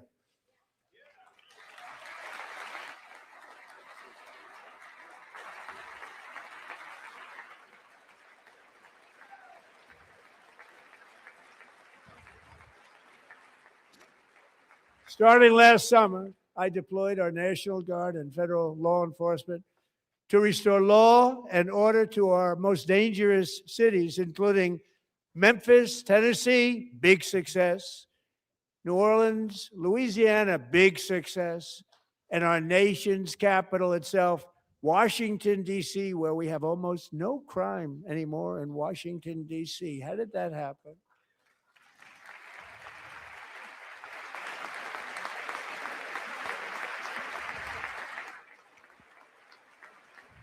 I don't think. In fact, crime in Washington is now at the lowest level ever recorded, and murders in D.C. this January were down close to 100% from a year ago.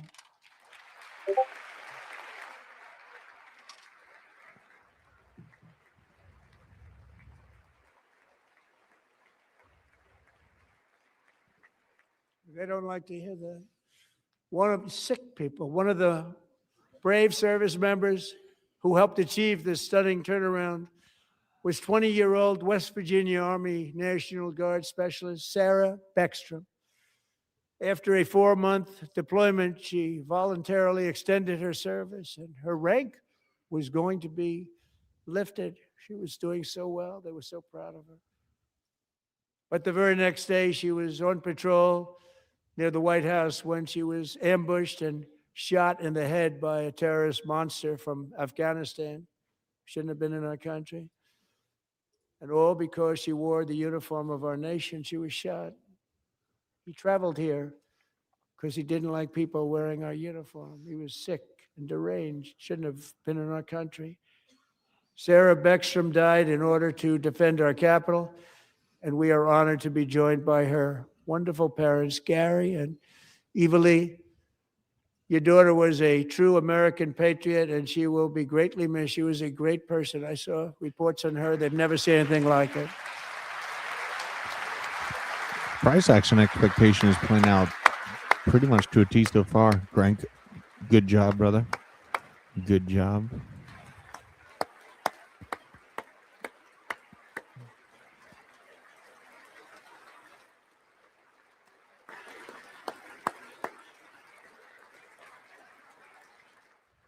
So sorry. Thank you very much. A great young lady. I saw reports that were like, perfect. She was perfect. Serving alongside Sarah that day was Staff Sergeant Andrew Wolf. The terrorist shot Andrew in the head, and no one thought he could possibly make it. The two of them, Sarah and Andrew, both shot violently in the head. Neither was expected to make it. They weren't even given a chance, except his wonderful mother, named Melody, who I spoke to the same night. And she was so positive. The doctors thought that Andrew was gone, but his mother said, no, Mr. President, Andrew will be fine. He's going to make it. I've never seen anything like it. I mean, he was given almost no chance. She said, I have no doubt, sir, he's going to be okay. This was a conversation that I had with her that night, with her son laying helplessly in bed, blood all over. Everybody is praying, she said, sir, he will be okay. The doctors didn't understand what she was saying. And after looking at the results of the damage done, neither did I. She was so strong and conclusive that even Andrew's great father felt she didn't really understand the gravity of the situation. But she turned out to be right. Right, Melody? She turned out to be right.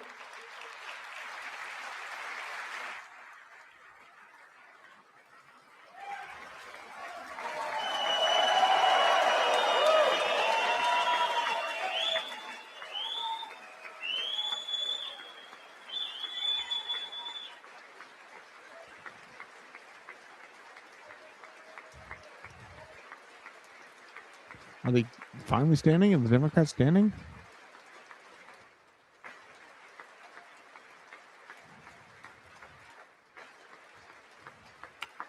Chat, was that the Democrats standing? Amazing, actually. I said, where does this woman come from? She's the most positive person I've ever met. With God's help, Andrew has battled back from the edge of death, and we're talking about the edge of death, on his way to a miraculous recovery. He's got a little work to do, but he's doing great. Nice to see you. He's a good-looking guy. Nice to see you. Thanks, Andrew. Thank you very much.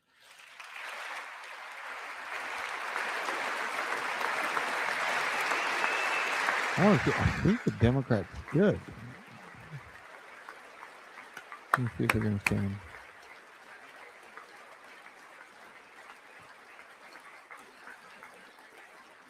So, Andrew, while you're up, now I'm going to ask a highly respected General James Seward to present Staff Sergeant Andrew Wolf and the great family of Sarah Beckstrom with the award created by our late, great President George Washington himself. It's called the Purple Heart. Huge. That's a big, big medal to get. Wow. You tell them the Purple Heart, you give them respect. Every ounce of respect you got.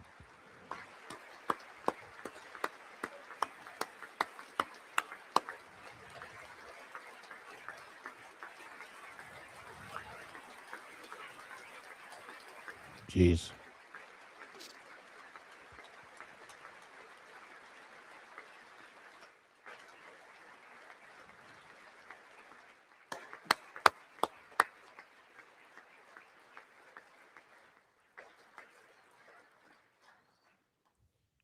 We love you all. Love you. We're proudly restoring safety for Americans at home, and we are also restoring security for Americans abroad. Our country has never been stronger. In my first 10 months, I ended 8 wars, including Cambodia. Isn't it funny? Sick people. Cambodia and Thailand, Pakistan and India would have been a nuclear war. 35 million people said the Prime Minister of Pakistan would have died if it were not for my involvement. Kosovo and Serbia, Israel and Iran, Egypt and Ethiopia, Armenia and Azerbaijan, the Congo and Rwanda, and of course the war in Gaza, which proceeds at a very low level. It's just about there. And I want to thank Steve Witkoff and Jared Kushner for your help. Thank you, Steve. Thank you, Oh Jared. boy. I could crash out about this for like an hour. I'm just gonna let it roll. Gonna let it roll. I'm a fan of hotels. I like nice hotels. Is that Kushner? Kushner, isn't it? And I also want to thank the man they report to, Secretary of State Marco Rubio. Thank you, Marco. A man of many hats. Leader of Venezuela, soon to be leader of Canada and Iran. How incredible is it that Marco Rubio he's People actually like potential you. for president. You know, Marco got 100% of the votes when he was in confirmation. I think our next one was about 54%. And some of the Democrats are now saying, I can't believe we approved that guy. And he said it's an honor that they feel that way, right, Marco? You have done a great job, great Secretary of State. I think he'll go down as the best ever. He might get a presidential bid. He might. Marco Rubio might be the sleeper for 2028. Under the ceasefire I negotiated, every single hostage, both living and dead, has been returned home. Can you believe that?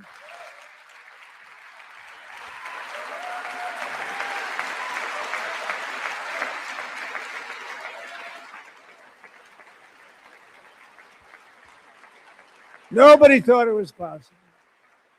Nobody thought that was possible. Both living and dead. And those parents who had a dead son, their boy, they'd always tell me their boy, they wanted him as much as though he were living. It was an amazing period of time. They came back, and when we got all of the living hostages back, and many, many before them, but I always said those last 20 are going to be very tough, but we got many, many more, hundreds. But I said those last 20 are going to be tough. We got them back, but we only got back 14 or 15 of the dead of the 28. And believe it or not, Hamas worked along with Israel, and they dug and they dug and they dug. It's a tough thing to do, going through bodies all over, passing up 100 bodies sometimes for each one that they found. Tough job. And they finally got it back to 27. And then Steve and Jared, they got it back to 28. They found all 28. Nobody thought that was possible, but we did it. And I remember the family of the 28th. They were so grieved, but they were so happy as it's possible to be. They had their boy back. The mother said, "Sir, we have our boy back." What a period of time that was, but we got them all back. So thank you both very much. Great job.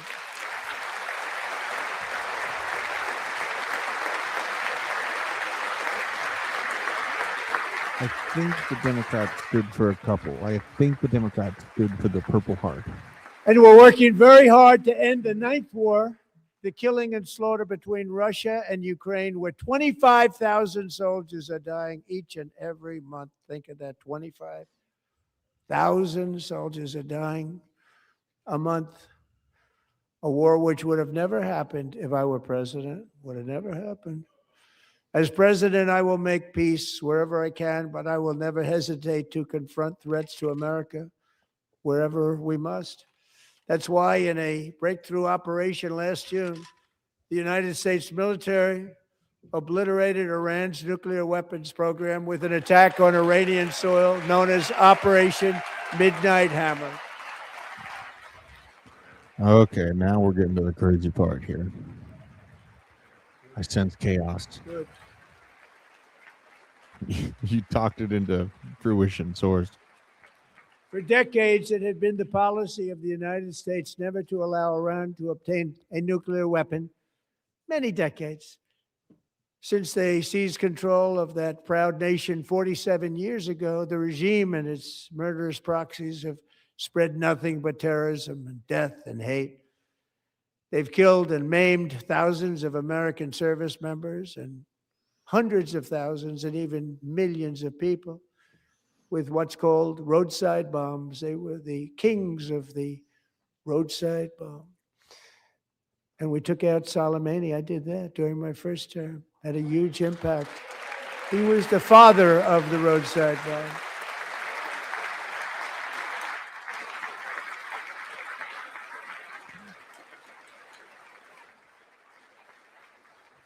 And just over the last couple of months with the protests, they've killed at least, it looks like 32,000 protests, 32,000 protesters in their own country.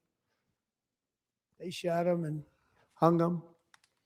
We stopped them from hanging a lot of them with the threat of serious violence. But this is some terrible people.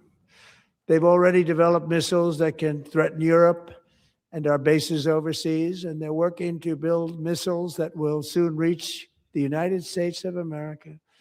After Midnight Hammer, they were warned to make no future attempts to rebuild their weapons program, and in particular, nuclear weapons. Yet they continue starting it all over. We wiped it out, and they want to start all over again, and are at this moment again pursuing their sinister ambitions. We are in negotiations with them. They want to make a deal, but we haven't heard those secret words. We will never have a nuclear weapon. My preference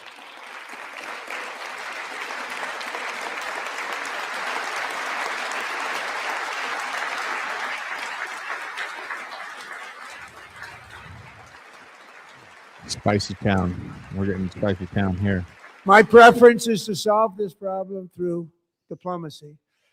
But one thing is certain, I will never allow the world's #1 sponsor of terror, which they are by far, to have a nuclear weapon. Can't let that happen.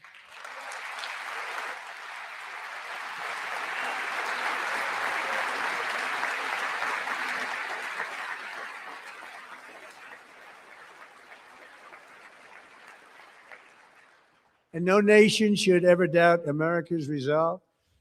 We have the most powerful military on earth. I rebuilt the military in my first term. We're going to continue to do so. Also, we just approved a $1 trillion budget. We have no choice. We have to be strong because hopefully we will seldom have to use this great power that we built together. It's really called peace through strength, and it's been very, very effective.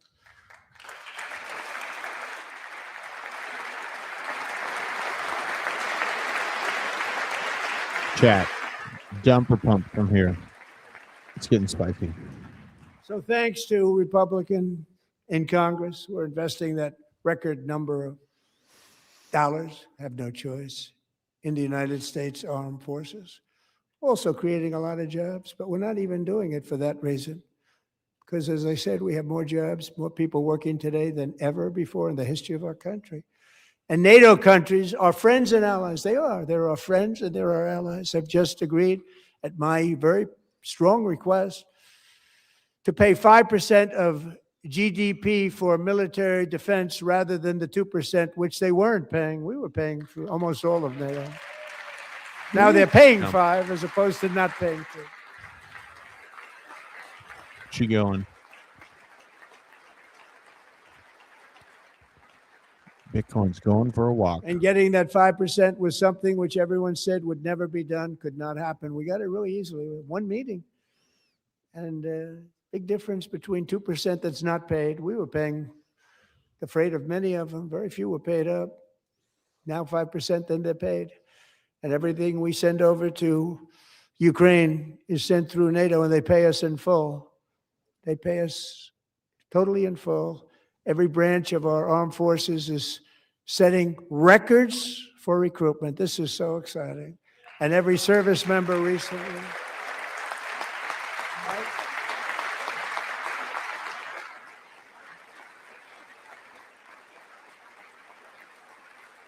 Good job.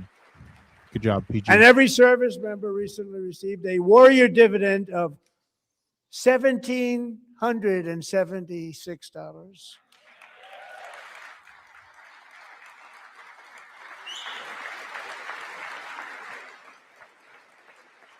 I feel that. You know, they put it on my desk. We got the money from tariffs and other things. A lot of money we have. We have much more money than people understand. Have to rebuild that program a little bit, but it won't take long. But we got the money, and it was $1,775, and they wanted my approval. And I said, "What's the number?" $1,775. I said, "Wait a minute. For one more dollar, we can have $1,776. It's going to." I said, "We're going to figure that." I never asked anybody if we could afford it. One more dollar. I said $1,776, and I said, "That's good." And I'll tell you what, our military. That was 4 months ago, our military, I never see a person in the military that doesn't thank me for it. So we're honored to do it. They deserve it. And we call it 1776. It was great. And we love our military. We love our law enforcement. We love our firemen. You know, the firemen don't get mentioned enough. We love our firemen. We're also...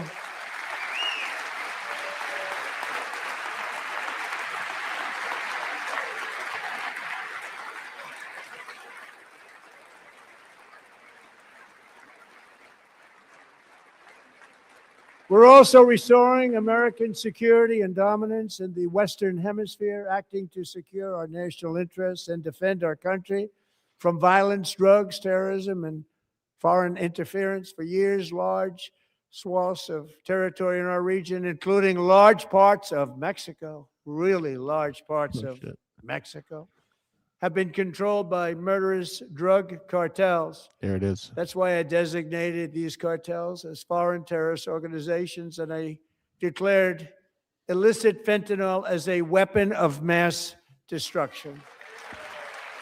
He totally said peace through strength. Let's make sure we got that counted. Let's see here. And with our new military campaign, we have stopped record amounts of drugs coming into our country and virtually stopped it completely coming in by water or sea. You probably noticed that. We very seriously damaged their fishing industry also. Nobody wants to go fishing anymore. We've also taken down one of the most sinister cartel kingpins of all. You saw that yesterday. In January,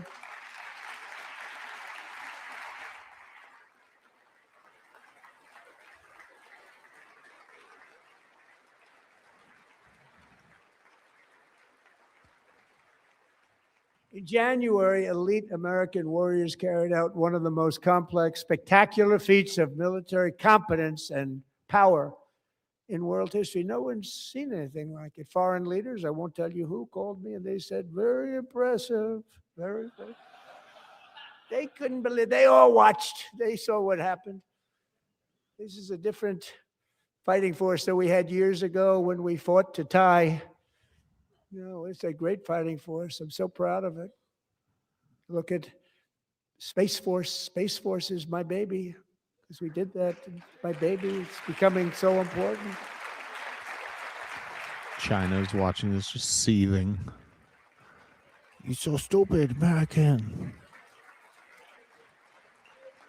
I did a couple videos on my thoughts about this. I got a lot to say about this. And America's armed forces overwhelmed all defenses and utterly defeated an enemy, good fighters, to end the reign of outlaw dictator Nicolas Maduro and bring him to face American justice.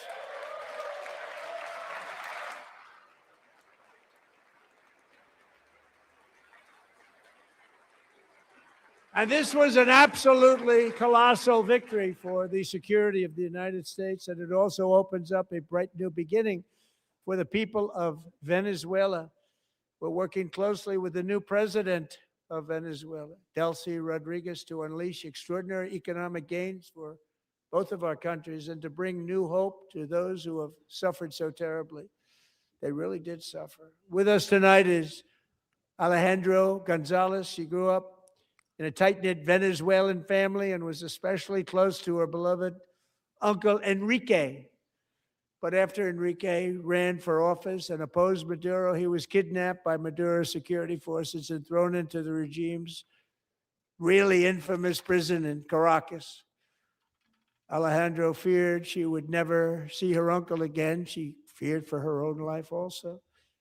But since the raid, we have worked with the new leadership, and they have ordered the closure of that vile prison and released hundreds of political prisoners already, with more to come.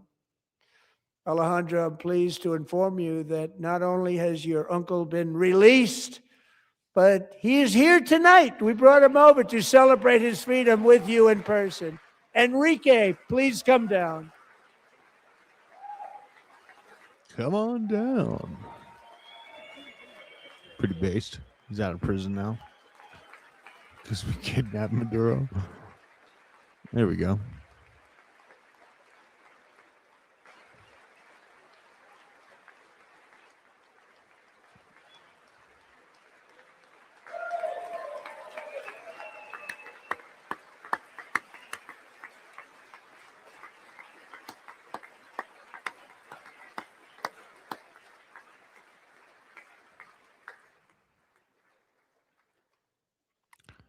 Dems don't like that. Democrats don't like that. Enrique. Have a good time.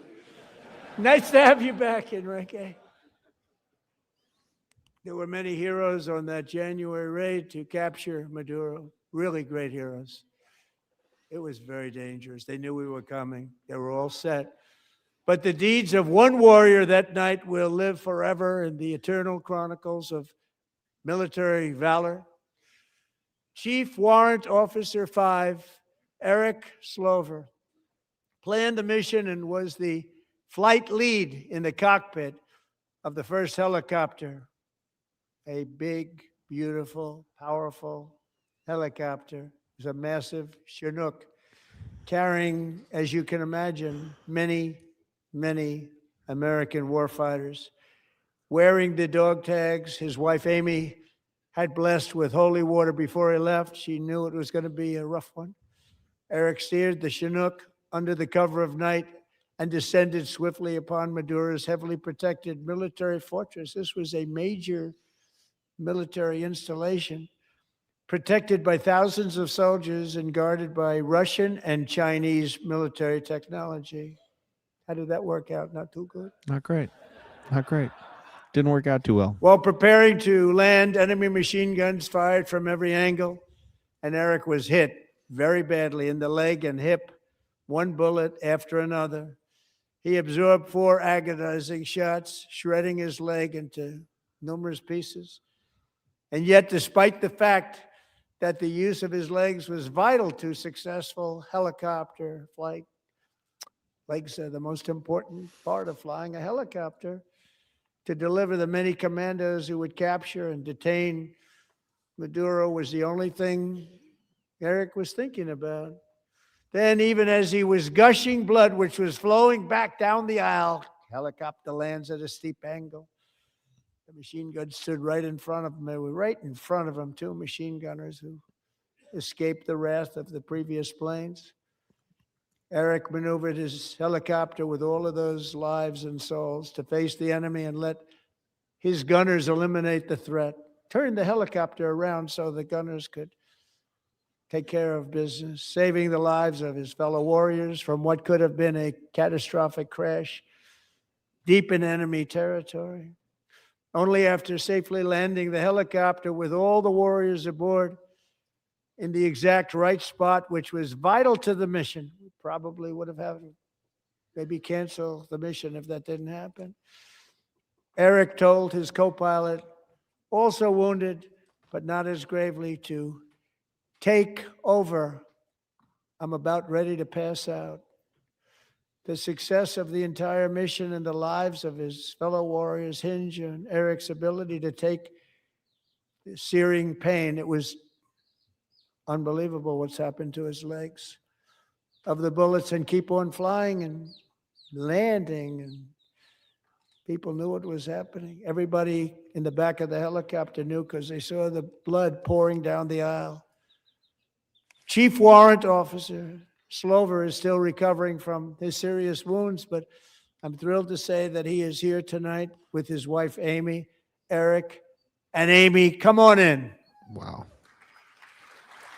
Crazy.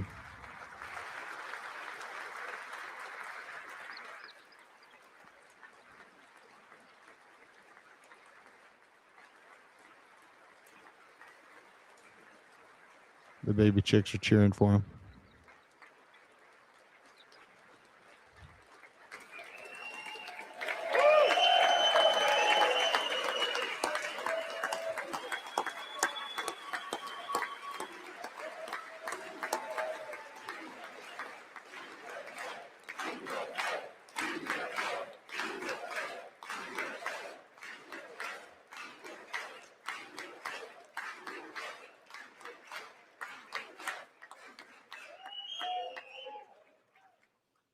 So we have a surprise for Eric and Amy. In recognition of Eric's actions above and beyond the call of duty, I would now like to ask General Jonathan Braga to present Chief Warrant Officer Slover with our nation's highest military award, the Congressional Medal of Honor. Absolute Giga Chad. American excellence. That guy is huge. That's like Captain America right there. Are the Dems going to stand? See, how could you not? They've got to stand for this guy. They have literally got to.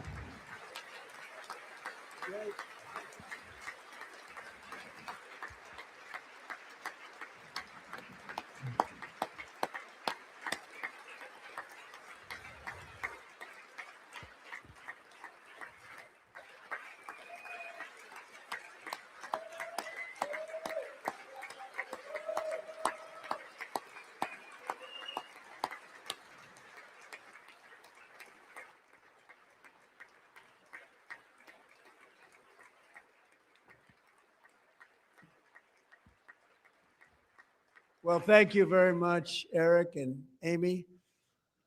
Great to get to know you. I met with them and with a lot of their fellow warriors at Fort Bragg recently. You notice the name Fort Bragg, we have it back, we brought it back. We won the First World War with it, the Second World War with it, and then they decided to change the name. So we changed it back. Everybody wanted to change back too. And 10 of Eric's fellow warriors from that incredible night of victory will also be receiving medals at a private ceremony that will soon be held at the White House, and Eric will be there. Thank you. Incredible. Incredible.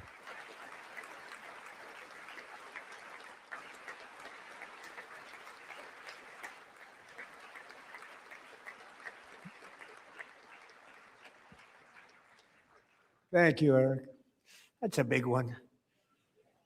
Tonight we've celebrated many truly extraordinary American patriots, but there is one last living legend to honor before we go. He is one more heroic American aviator, Navy fighter pilot. Royce Williams served in World War II, Korea, Vietnam, flying more than 220 missions.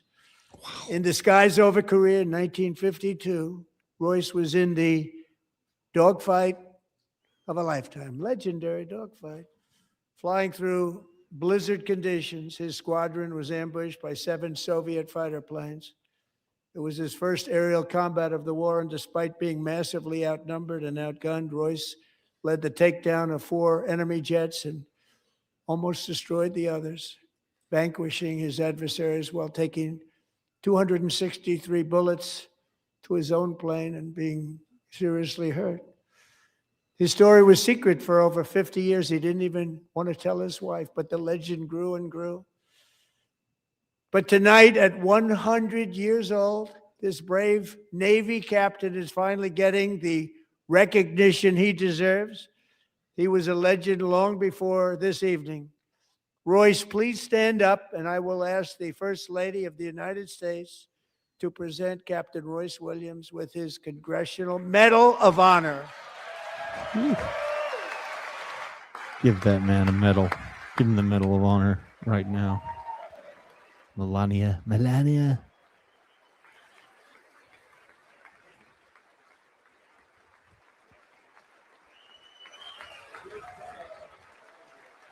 Savage.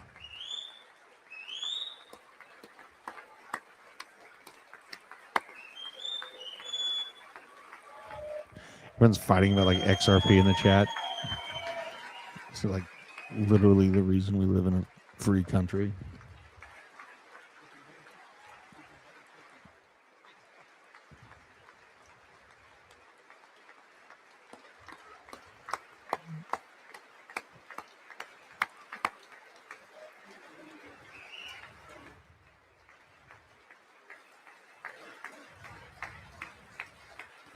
Thanks, so snaps. I'll check that out in the Discord. Yeah, look at the joy on that guy's face.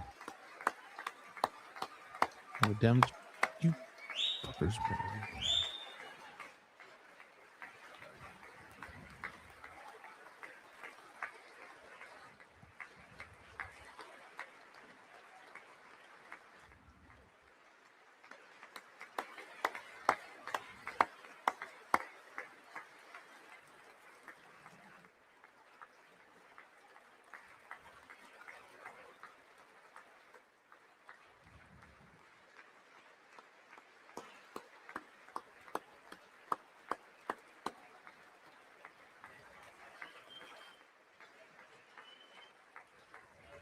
It did take a little bit too long for that honor, right?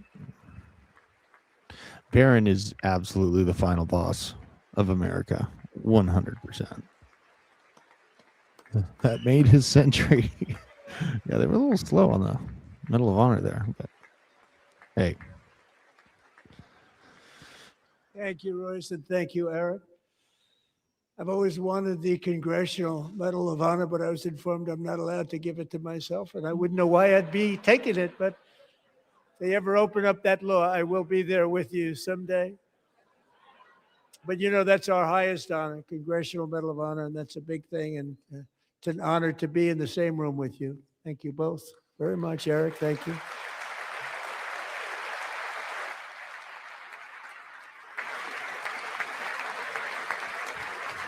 Sounds like my mom's bedroom. God, you if it wasn't such an important video, I would ban you right now.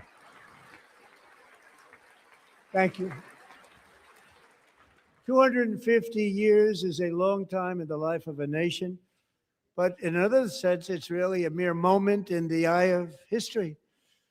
Two of the gentlemen we met in the gallery this evening took their first breaths 1 century ago.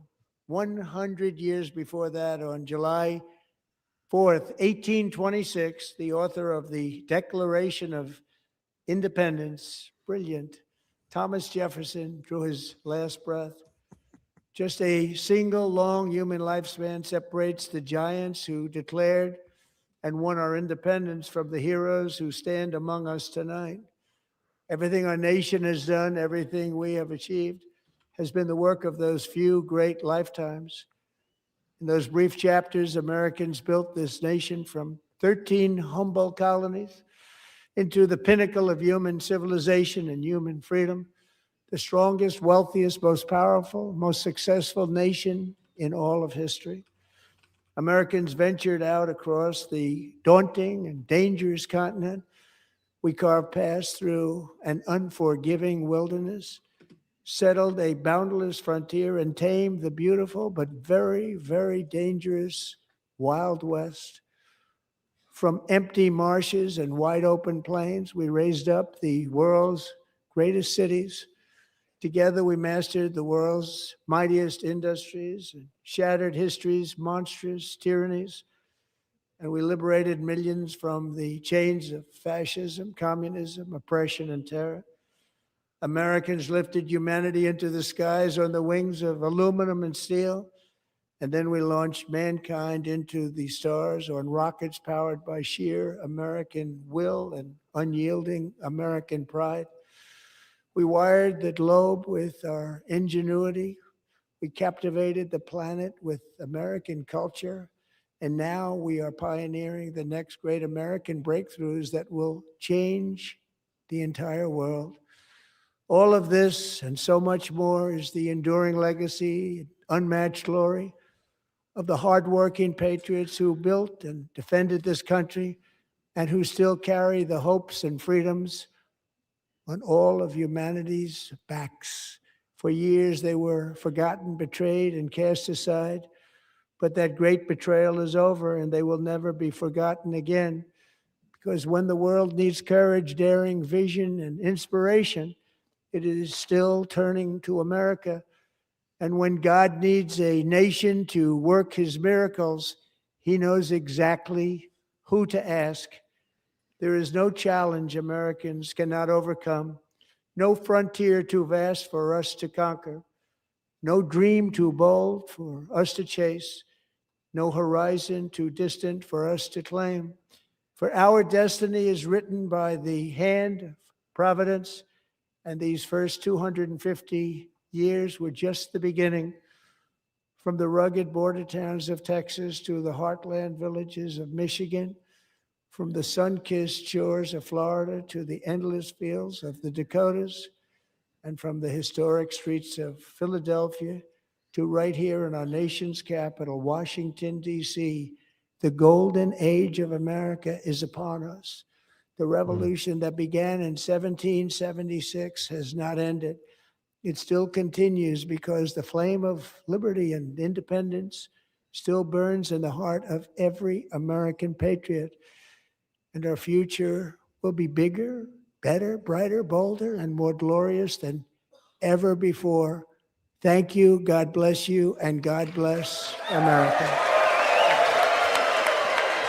So Bitcoin likes the idea of the speech, but then the speech happened and we ran into obvious levels of resistance here. So not really that bad. I made a lot of money tonight. That was fun.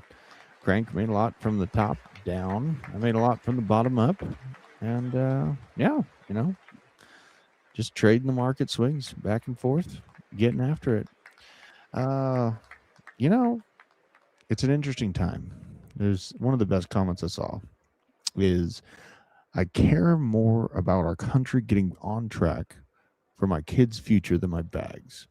Now, obviously, we work hard in the markets to make money so that our kids are well off, or our loved ones. But it's a time to breathe. It's a time for me to buy spot Bitcoin. It's a time for me to trade. And when this market does come roaring back, those that are able to hold onto the side of the ship and make it to the next iteration of money flow, prosperity in the U.S., you're going to be rewarded. But you got to hold on tight. It's going to be a bumpy ride. A lot of conflict coming. Keep your crypto in cold storage. I'll see you tomorrow. We just wanted to take a quick second to shout out our sponsor, Arculus. They are a cold storage hardware wallet, helps you secure all of your digital assets for the future. Just tap this thing to the back of your phone and boom, you're in. We wouldn't be able to do this without them, but also wouldn't be able to do this without you guys, the Disco fam. You've supported us a lot over the years. If you want to support the channel now, just use the code DC20. It gets you 20% off this card. It's the #1 way you can support this channel going forward. Thank you for your support. We'll see you at the top.